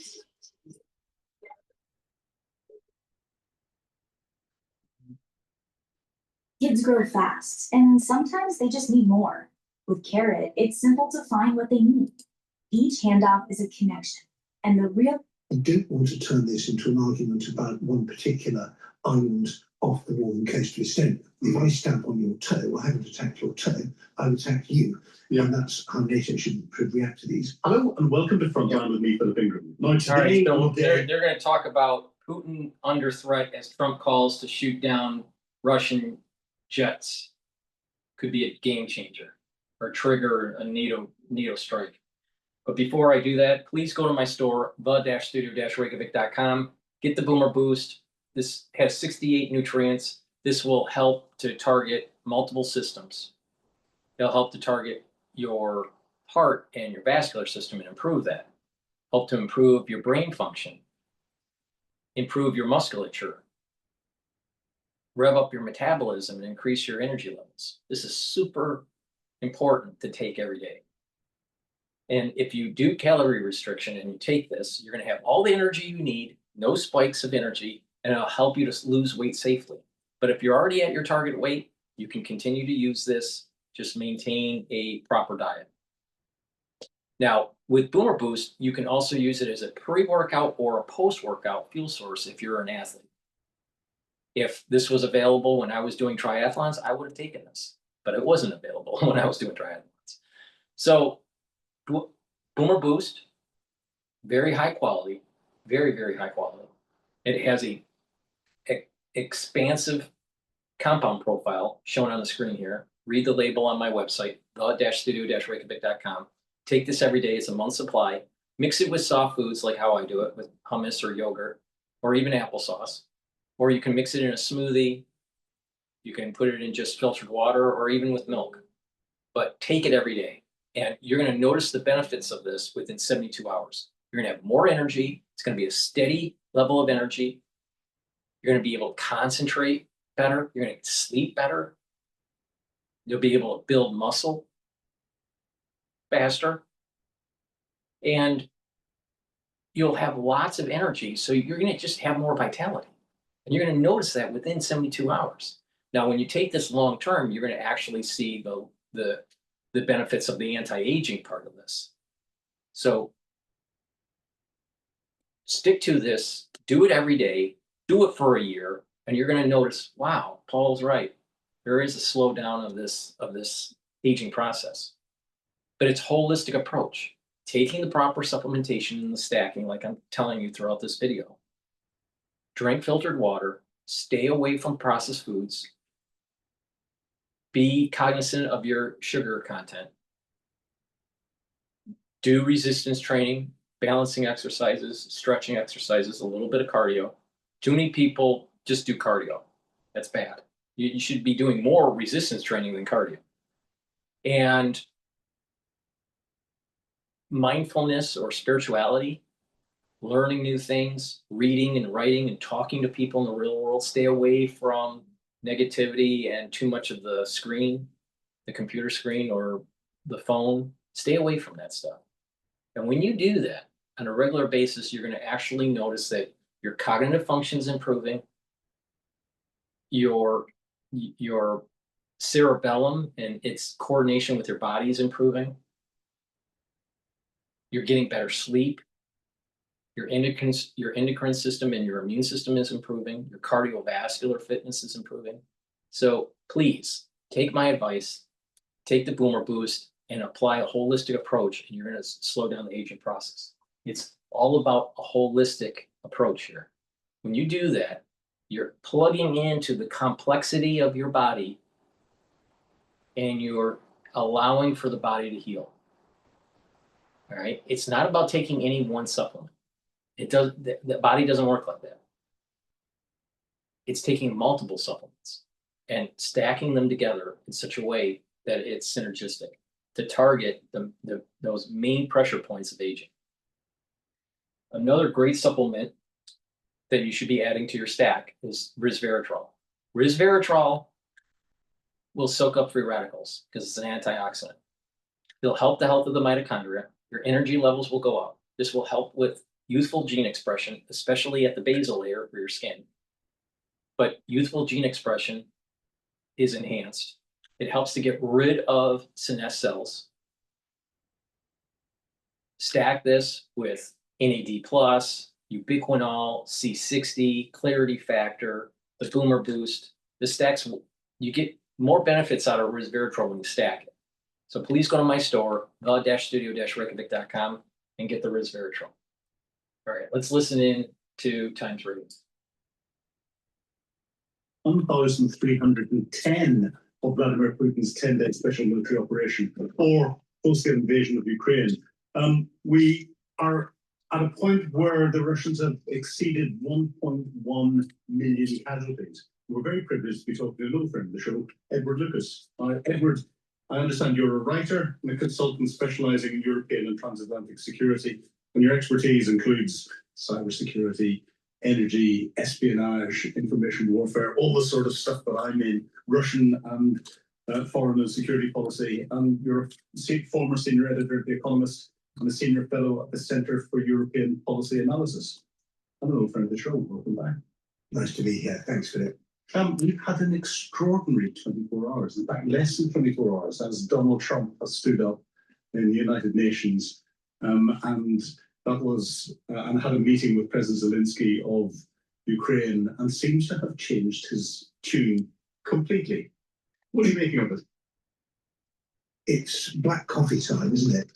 I sat down yesterday morning, Tuesday, to sketch out my Times column, which was a kind of long lament about the feeble European response to this series of airspace intrusions and other provocations that have been inflicted on us in recent days, which of course are nothing compared to what Ukraine is going through, but still pretty startling if you're just trying to use Copenhagen Airport. And then in the evening, the news broke of, first of all, Trump's speech, and then his meeting with Zelensky and his extraordinary post on Truth Social. And so that is, if not a game changer, certainly an eye-opener. And we have to parse it quite carefully and look at what's being said. It's really welcome to have some hawkish rhetoric from Trump. That's much better than dovish rhetoric. It's nice to see him dumping this lamentable sort of both sides, sometimes even worse than that, where he's accused Ukraine of starting the war. But in the end, what matters is deeds, not words. And there is not even the promise from Trump of tougher sanctions on Russia or more aid for Ukraine. So I think that in the end, we drink our coffee, but go back to the same problem that we've had before this 24 hours started. But he hasn't withdrawn support from Ukraine. He's lauded the fact that European NATO nations are paying the United States for weapons.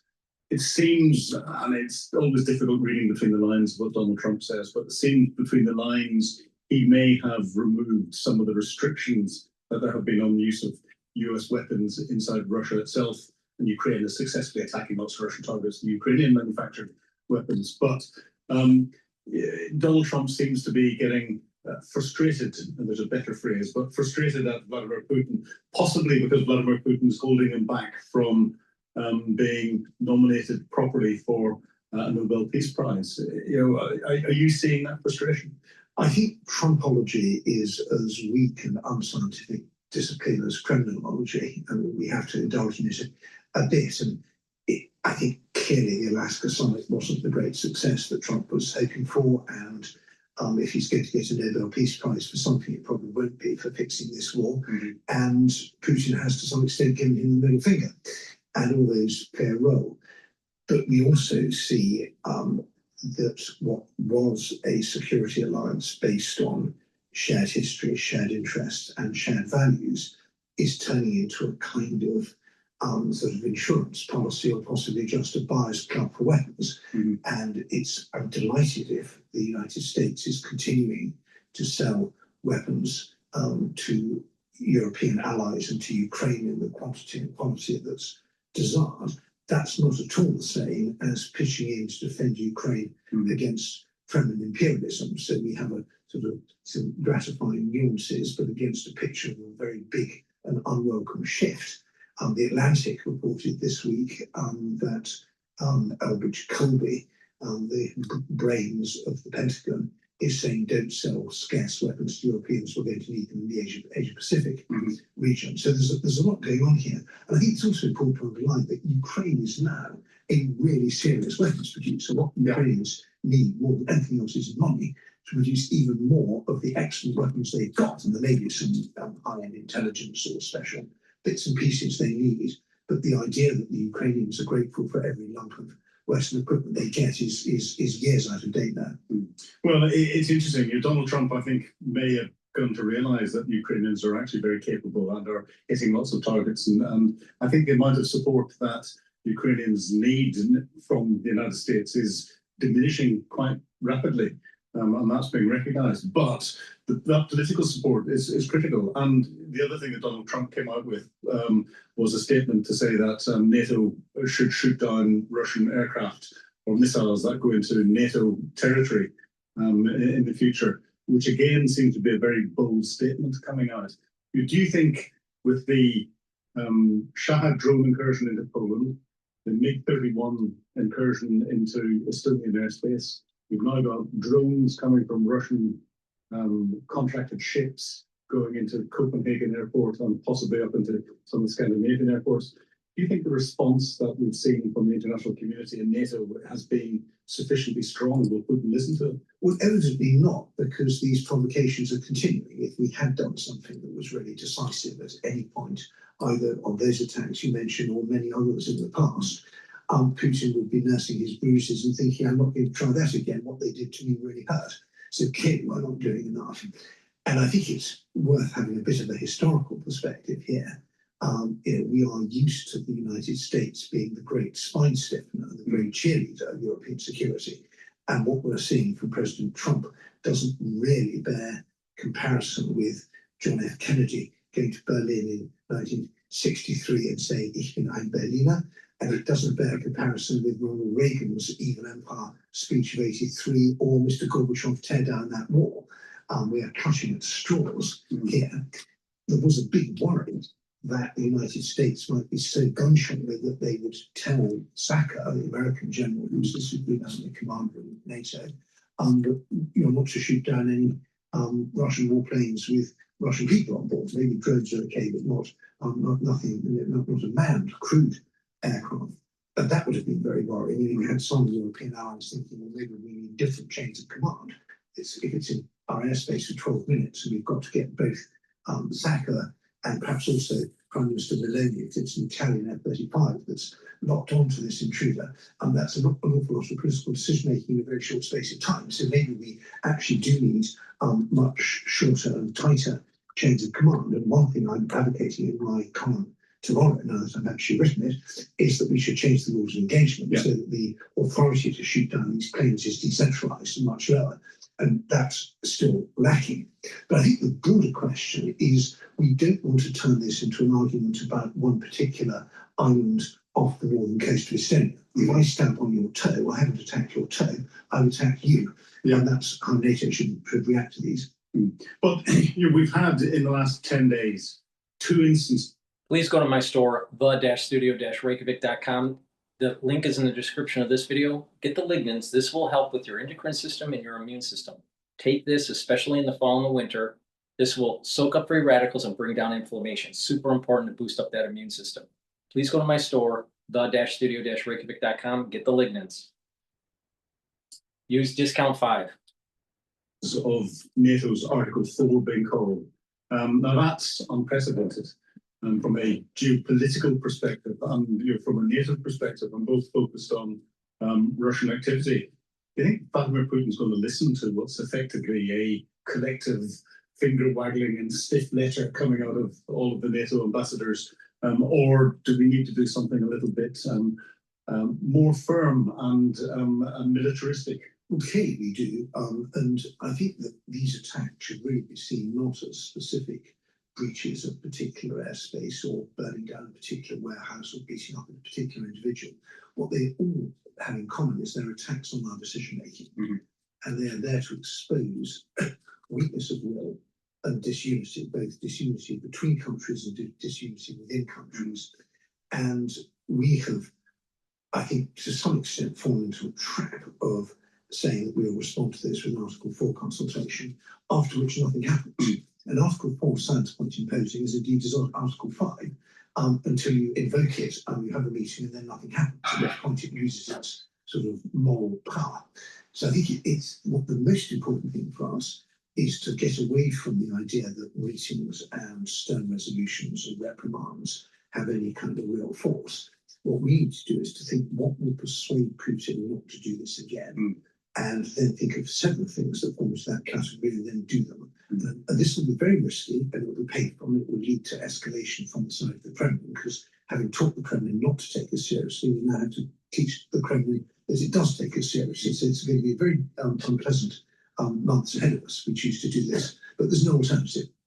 So do you think these are deliberate acts by Vladimir Putin to try and test the political reaction and political resolve of the West, as well as the military reaction? And what do you think Putin, now sitting back and watching what's going on, is actually making of statements of the United Nations, of the NATO reaction, and what world leaders are saying?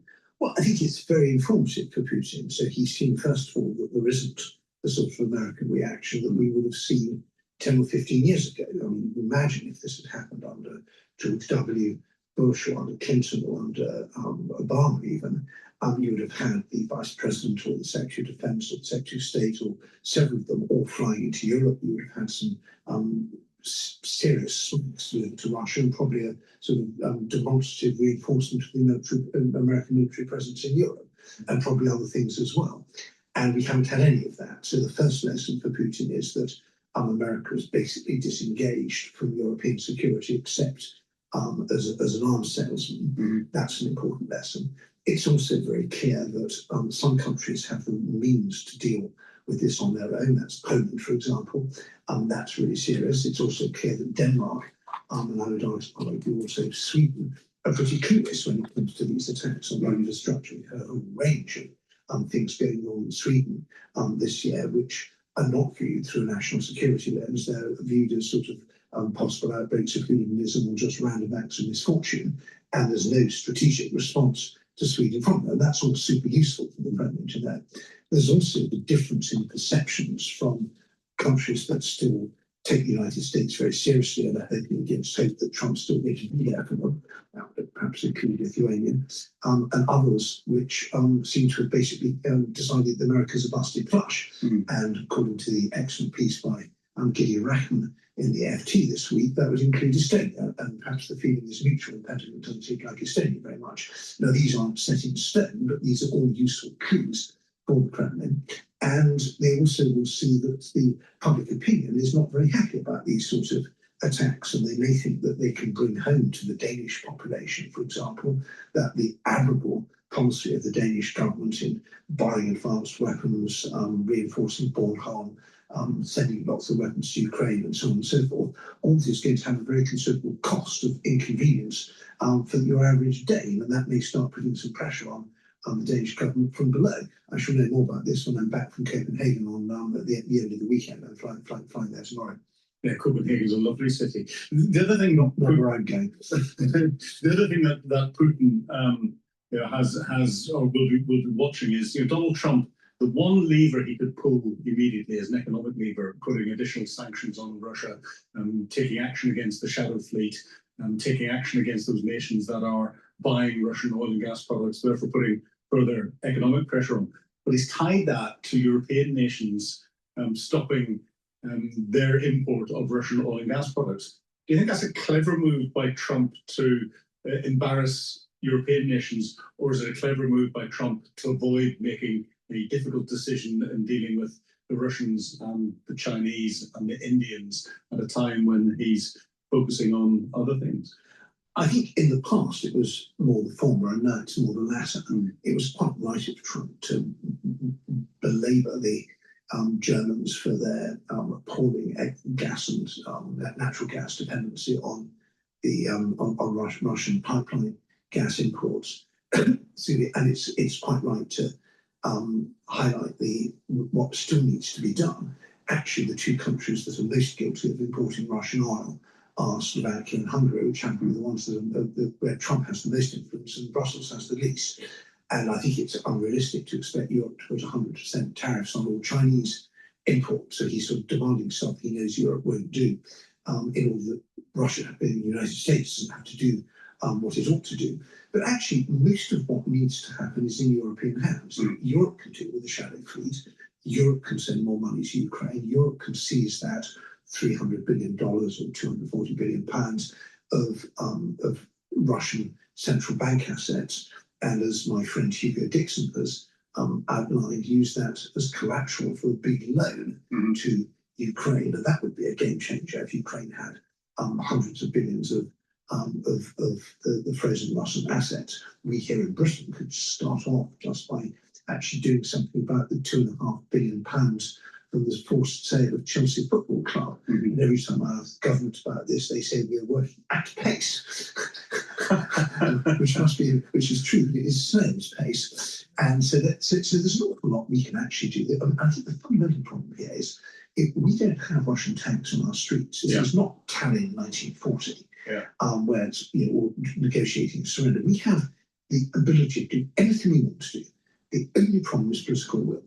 And we are flown from trying to find everybody to blame for the fact we don't have the political will that we need. We're blaming Trump because he won't do things when there's so much that we should do. We should just get on with it. Yes, well, political pace is not measured by a stopwatch, it's measured by calendars. And multiple calendars. Maybe a portable sundial would be helpful. Well, yes, I think one that works through several winters as well would be good. But behind all of this, and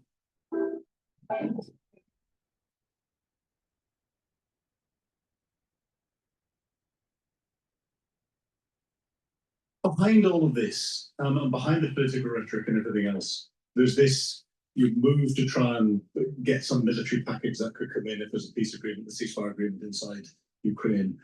But underpinning any ceasefire agreement, I think what European nations want is some form of American backstop. And President Zelensky yesterday in the United Nations turned around and talked about the importance of a security architecture and the US backstop being there, providing that guarantee, but then sort of linked it to what had happened with the Budapest memorandum, and you bring it all together. And do you think that anything that is put down in writing as an international agreement, because of the fact that the United States, the United Kingdom, Russia, and others have failed to live up to the international agreement and the Budapest memorandum, means that anything else on paper is just completely meaningless in the future? Correct. So what's the solution? But I think we need to stop this sort of touching but deluded and actually quite damaging belief that we can solve this with bits of paper. And we've seen that NATO, which is the most solemn treaty-based security alliance imaginable, actually falls apart quite quickly when political things change and there are European countries that are de facto non-members of NATO, and the United States, as I argued earlier, is basically walking away, except perhaps as an arms salesman, in some sense, a provider of high-end intelligence. So in the end, it's about, do we have the political will? Are we willing to go to war with Russia to defend ourselves? That's the question. If we are willing to go to war with Russia to defend ourselves, then we should be supporting Ukraine to the hilt and supporting them right now, not after some ceasefire, but while they've got a chance of, as President Trump now says, regaining most or even more than their lost territories.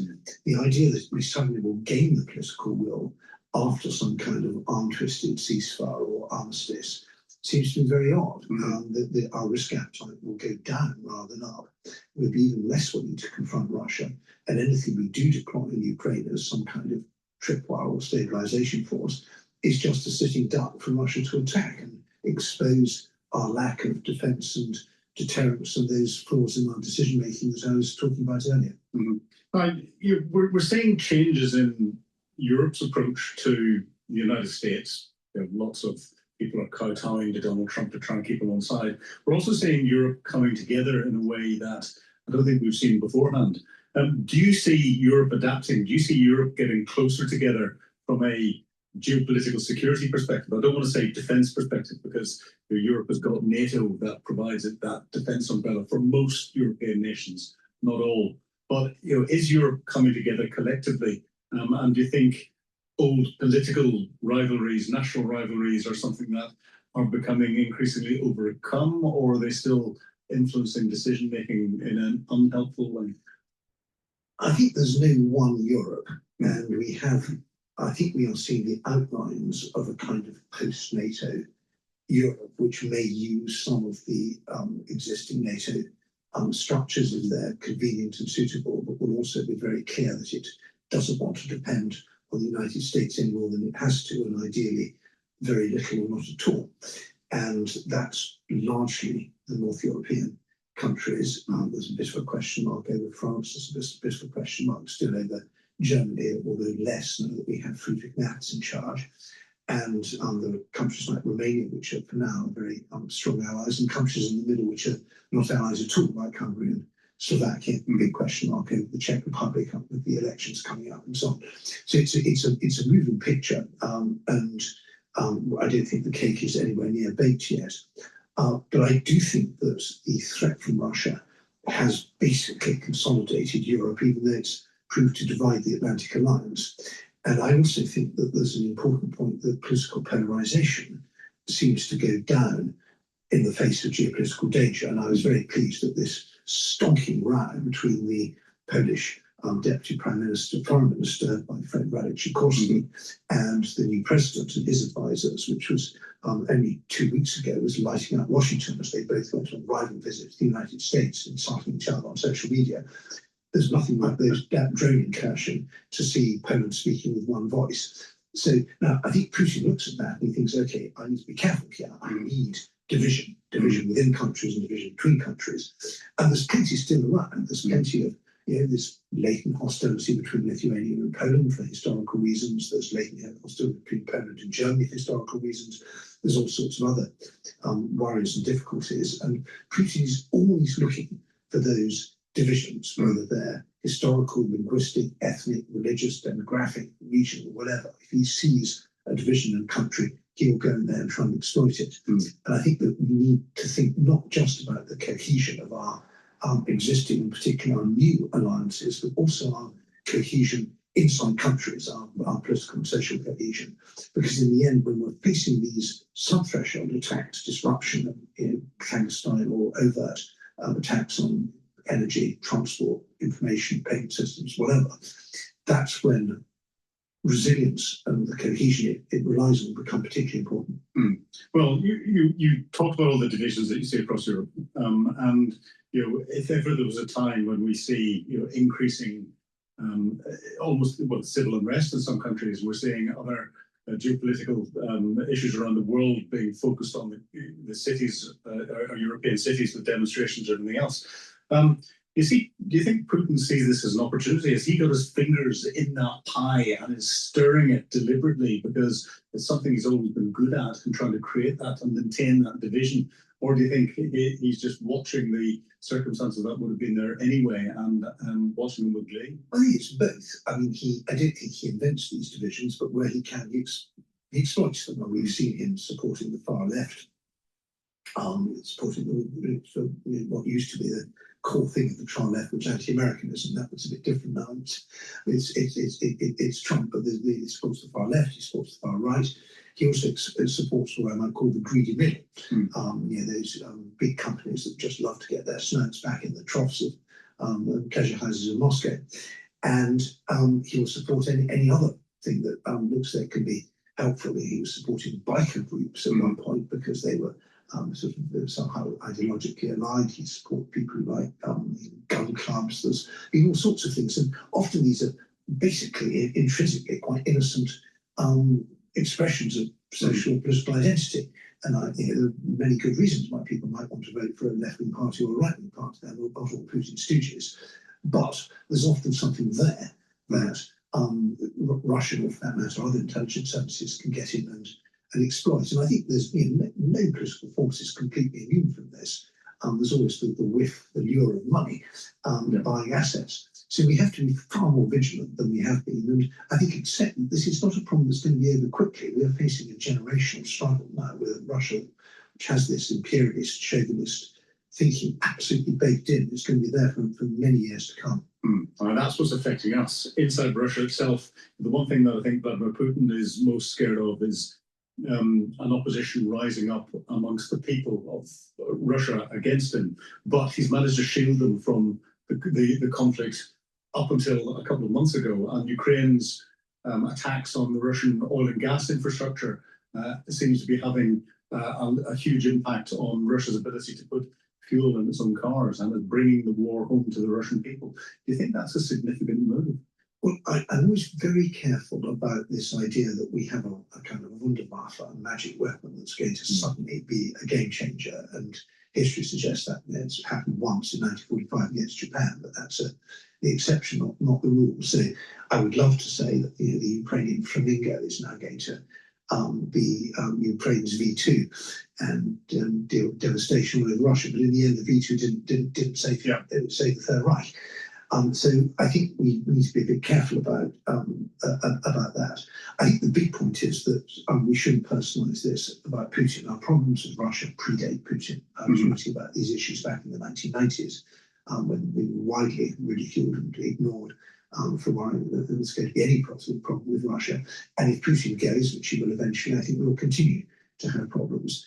But the shape of the problem may change, but this fundamental, as Radek Sikorski put in his speech at the UN General Assembly, inability to live in peace with its neighbours, that's very deeply baked in, and we're going to have to be dealing with that for years, decades to come. Well, dealing with that decades to come. Now you've got a column in the Times tomorrow. What are the main points coming out of that? Everything we've talked about just now, but with a few jokes thrown in. Excellent. We look forward to a few jokes thrown in, and unfortunately, we're going to be talking about this for a long time to come. But black humour. Black humour is the best humour that there is. Being ex-military, it is what keeps us going. But Edward, it's been a real pleasure talking to you today for Times Radio Frontline. Excellent. You've been watching Frontline with me, Philip Ingram. If you'd like access to exclusive content, please subscribe to Times Radio membership and watch us on YouTube. But you can now get us as a podcast wherever you get your podcasts from. And don't forget, you can also listen to Times Radio for the latest updates on global affairs and read about them at thetimes.com. Thank you. Our tip, Vienna trip. Every flight, pure delight. Culture time, always fine. Fly non-stop to Vienna. Book now on Austrian.com. Austrian. Mr. Boots. It's okay. I'll just grab the backup sticks. Backup sticks? How do you afford that, money bags? The lowest prices of any national grocery store. Well, fair enough. It's an all thing.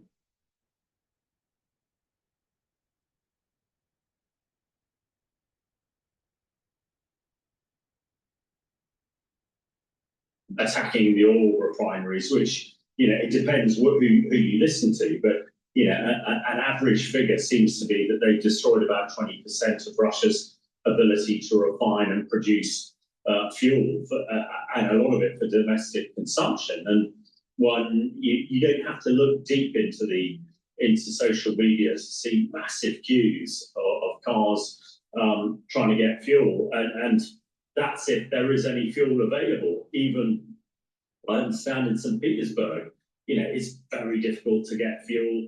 And, this is really, not only is it cutting off the sort of foreign currency of selling all this stuff outside Russia, but actually it's really beginning to hit the rank and file. And I think that's really clever because it is the rank and file at the moment who seem to be the only ones who might have an influence on what Putin and the Kremlin does next. Hello and welcome to Frontline with me, Philip Ingram. Today on day 1,309, I think it is, of Vladimir Putin's 10-day special military operation of full scale. Please go to my store, the-studio-reykjavik.com. Get the ashwagandha root. This is going to help to control your blood glucose levels and your cortisol levels. It'll help to boost up your immune system. And turmeric. Turmeric soaks up free radicals, brings down pro-inflammatory cytokines, helps the immune system and your cardiovascular system. Stack these together for a powerful stack to help your immune system and your cardiovascular system. And take this, especially in the fall and winter, to help you in your immune system. Very important. Also, vitamin D3 and K2, it's dual purpose. You do resistance training, taking calcium, it'll help you to build denser bone. Taking D3 and K2 together will help with your cardiovascular system. It'll help to pull some of that calcium depositing out and reduce calcium depositing around plaque. And D3 and K2 will actually reduce the severity of what will be happening in the fall and the winter. So you better be prepared. Get the vitamin K2 and the D3 from my store, the-studio-reykjavik.com. And C60. Trump threatens to sue ABC over Kimmel return. Interesting. Let's listen into that.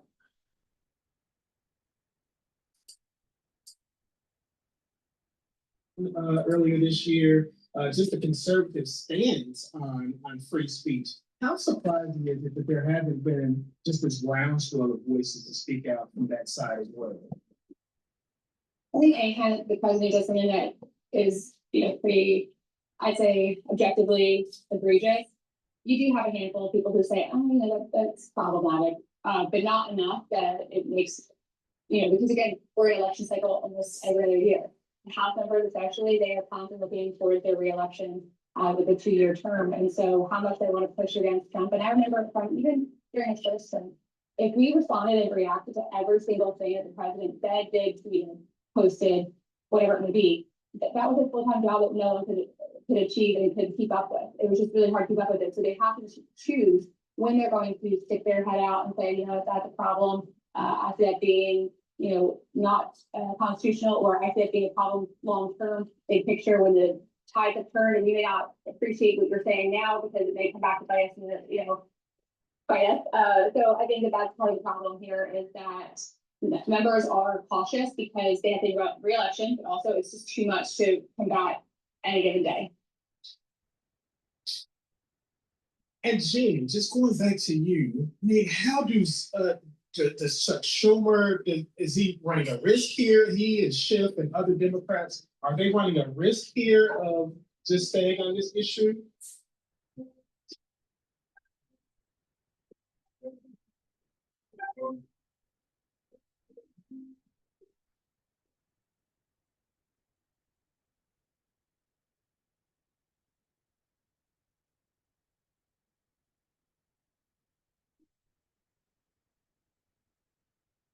Perhaps the best one to tell you about who lives here would be me. Brought here lovingly back in 93. And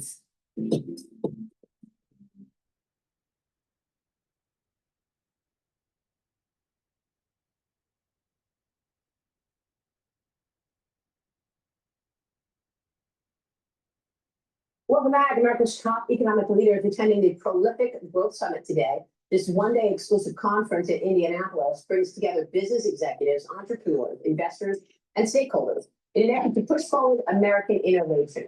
The conference is featuring 6 innovation studios, workshops, and speeches from top business leaders. There's even a pitch competition where the winner could get $5 million in seed funding.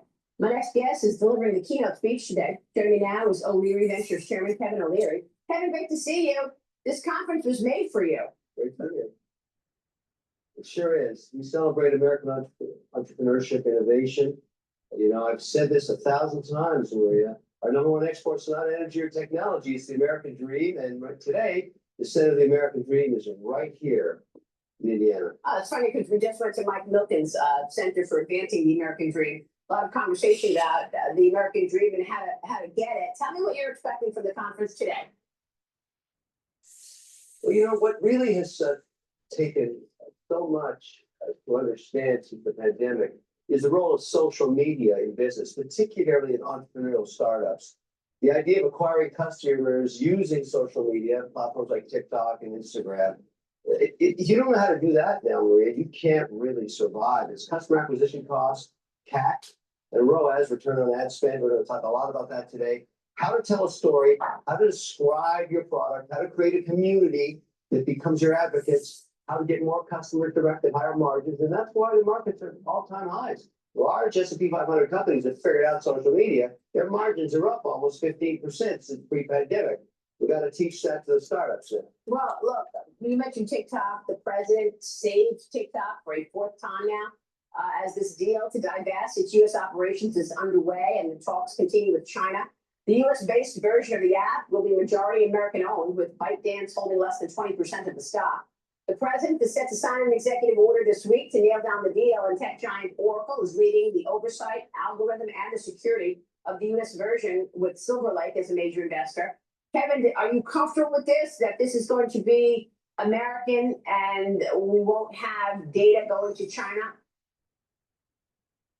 This is all on Larry Ellison's shoulders now. He is going to be caretaker, if you want to call it that, of the data packs coming off that server, the one in Paris, Texas, and those in Virginia. I think he'll do it well. I think people will be confident. I think the upside of nailing the messaging and getting the staffers of the China Hawks and the Senate on board with this plan is that the people that have not gone on TikTok, because we have 172 million on the platform now, I think could go up 30%. Maria, if you knew with certainty your data was safe, staying on American servers, and she can't see it or anybody in China gets access to it, you'd probably download the app again. That's the whole point. So what does, do we know, I'm going to ask Treasury Secretary Scott Bessent this, but what does ByteDance have access to then, since it's 20% holder of the stock? Well, they're not going to have access to the data in the same way they do now. They're not going to be able to use TikTok as a propaganda machine anymore. It can't be spyware. Ellison will rip all that out of the code as he's instructed to, or face an $805 billion fine, which has been written into the law. The key is interpreting the law as set forward by Congress and upheld by the Supreme Court. And that law was written by the staffers of these senators. So they're not stupid, they understand it. So Ellison's team will have to go in, sit down with them and say, here's our proposal. They'll approve it. There'll be a transition period. The key is to keep the platform fruitful for the entrepreneurs. There's about 7 million of them, generating somewhere between $15 and $17 billion. I call them the Shark Tank Nation. They use the platform to create businesses, and that's what Trump is trying to keep going. But China's going to have to give this up as a propaganda weapon. Yeah. And they're willing to do it because it's a trade-off. They're getting a deal from Trump, and Trump is successful in getting Xi to become a seller. He wasn't, 48 hours ago, he wasn't a seller. Now he is. Yeah, I mean, that's the thing. Should we trust it, Kay? I want to say that we want to trust it, Kevin, right? I do say that we do want to trust it, but I'm still skeptical, right? I'm just skeptical of where this data is going, who's got control of it, who shows what. And there's a whole generation of people that don't seem to care. I tend to be in that generation that, I'll remain a little skeptical. Well, we'll see. Well,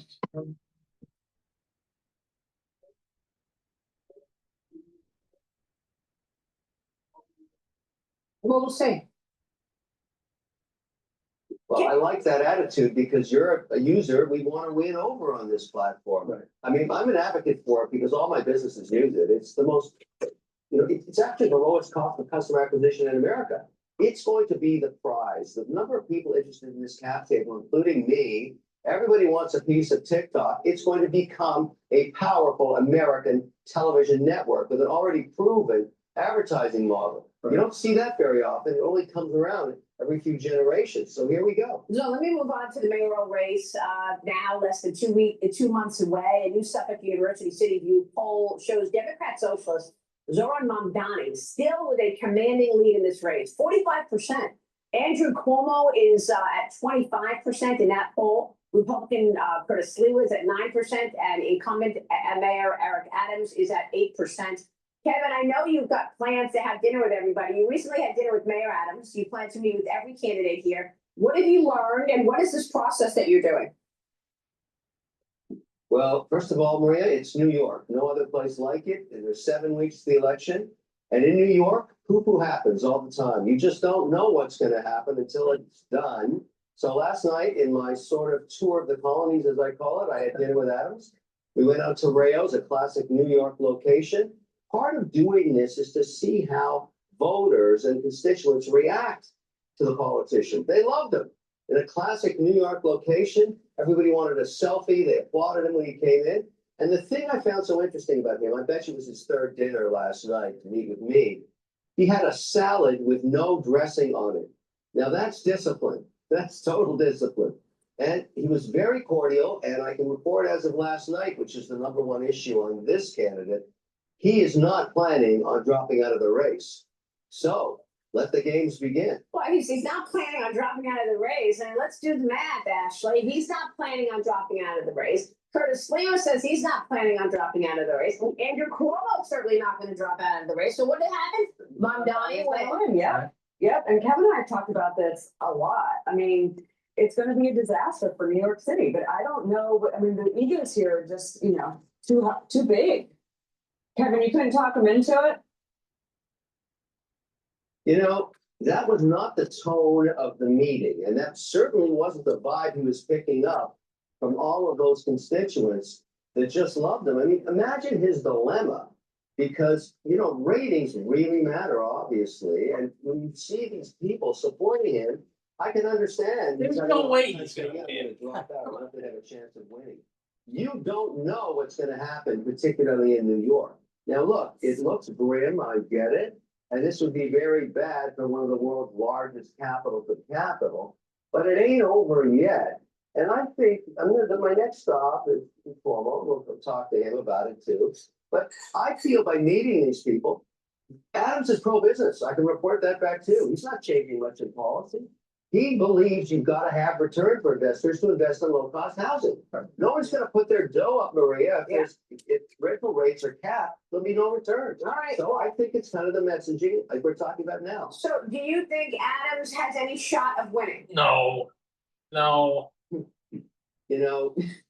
Having spent that time with him just hours ago, thank you, ladies, for putting me at this. I'm not going to call the race. I'm going to let it. Listen, the important thing is I want people to understand.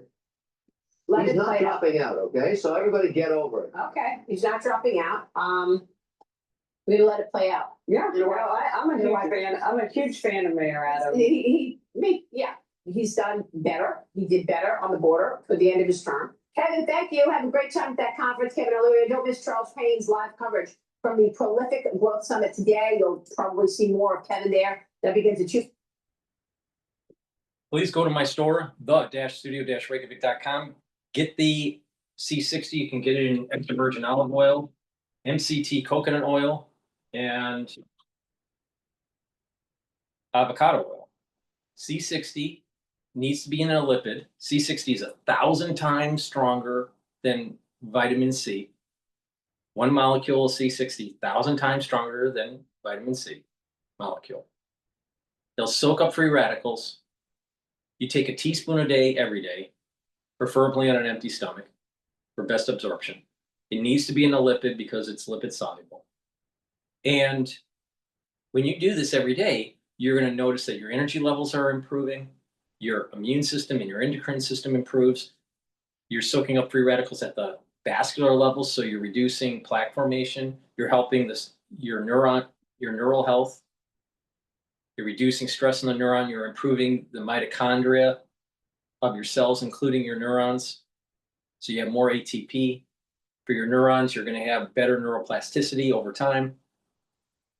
Your body will perform better. So please take this every day. It'll also improve your basal layer for your skin so that your skin cells will be healthier. Take this every day, teaspoon a day. You can get it in a 2 ounce, a 4 ounce, or an 8 ounce configuration. But it's important to take it every day. And what you'll notice within 1 year that you physically look younger than your before picture. Within 2 months, you're going to start feeling the effects, the positive effects. So please go to my store, the-studio-reykjavik.com, and take the C60. It also it reduces the free radicals when you're working out. So you'll recover quicker after your workout. So it's important to take before your workout if you do an intense workout. So please go to my store, use discount 5, you get $5 off any order. If you spend $100 or more, you get a free gift until supplies last. That free gift is super important for the fall and the winter, trust me. So that's the end of my broadcast. Please go to my store. Make sure you get the great supplements I offer, especially the ones that will help you in the fall and the winter. Can't say that enough. Thank you for listening and have a nice day.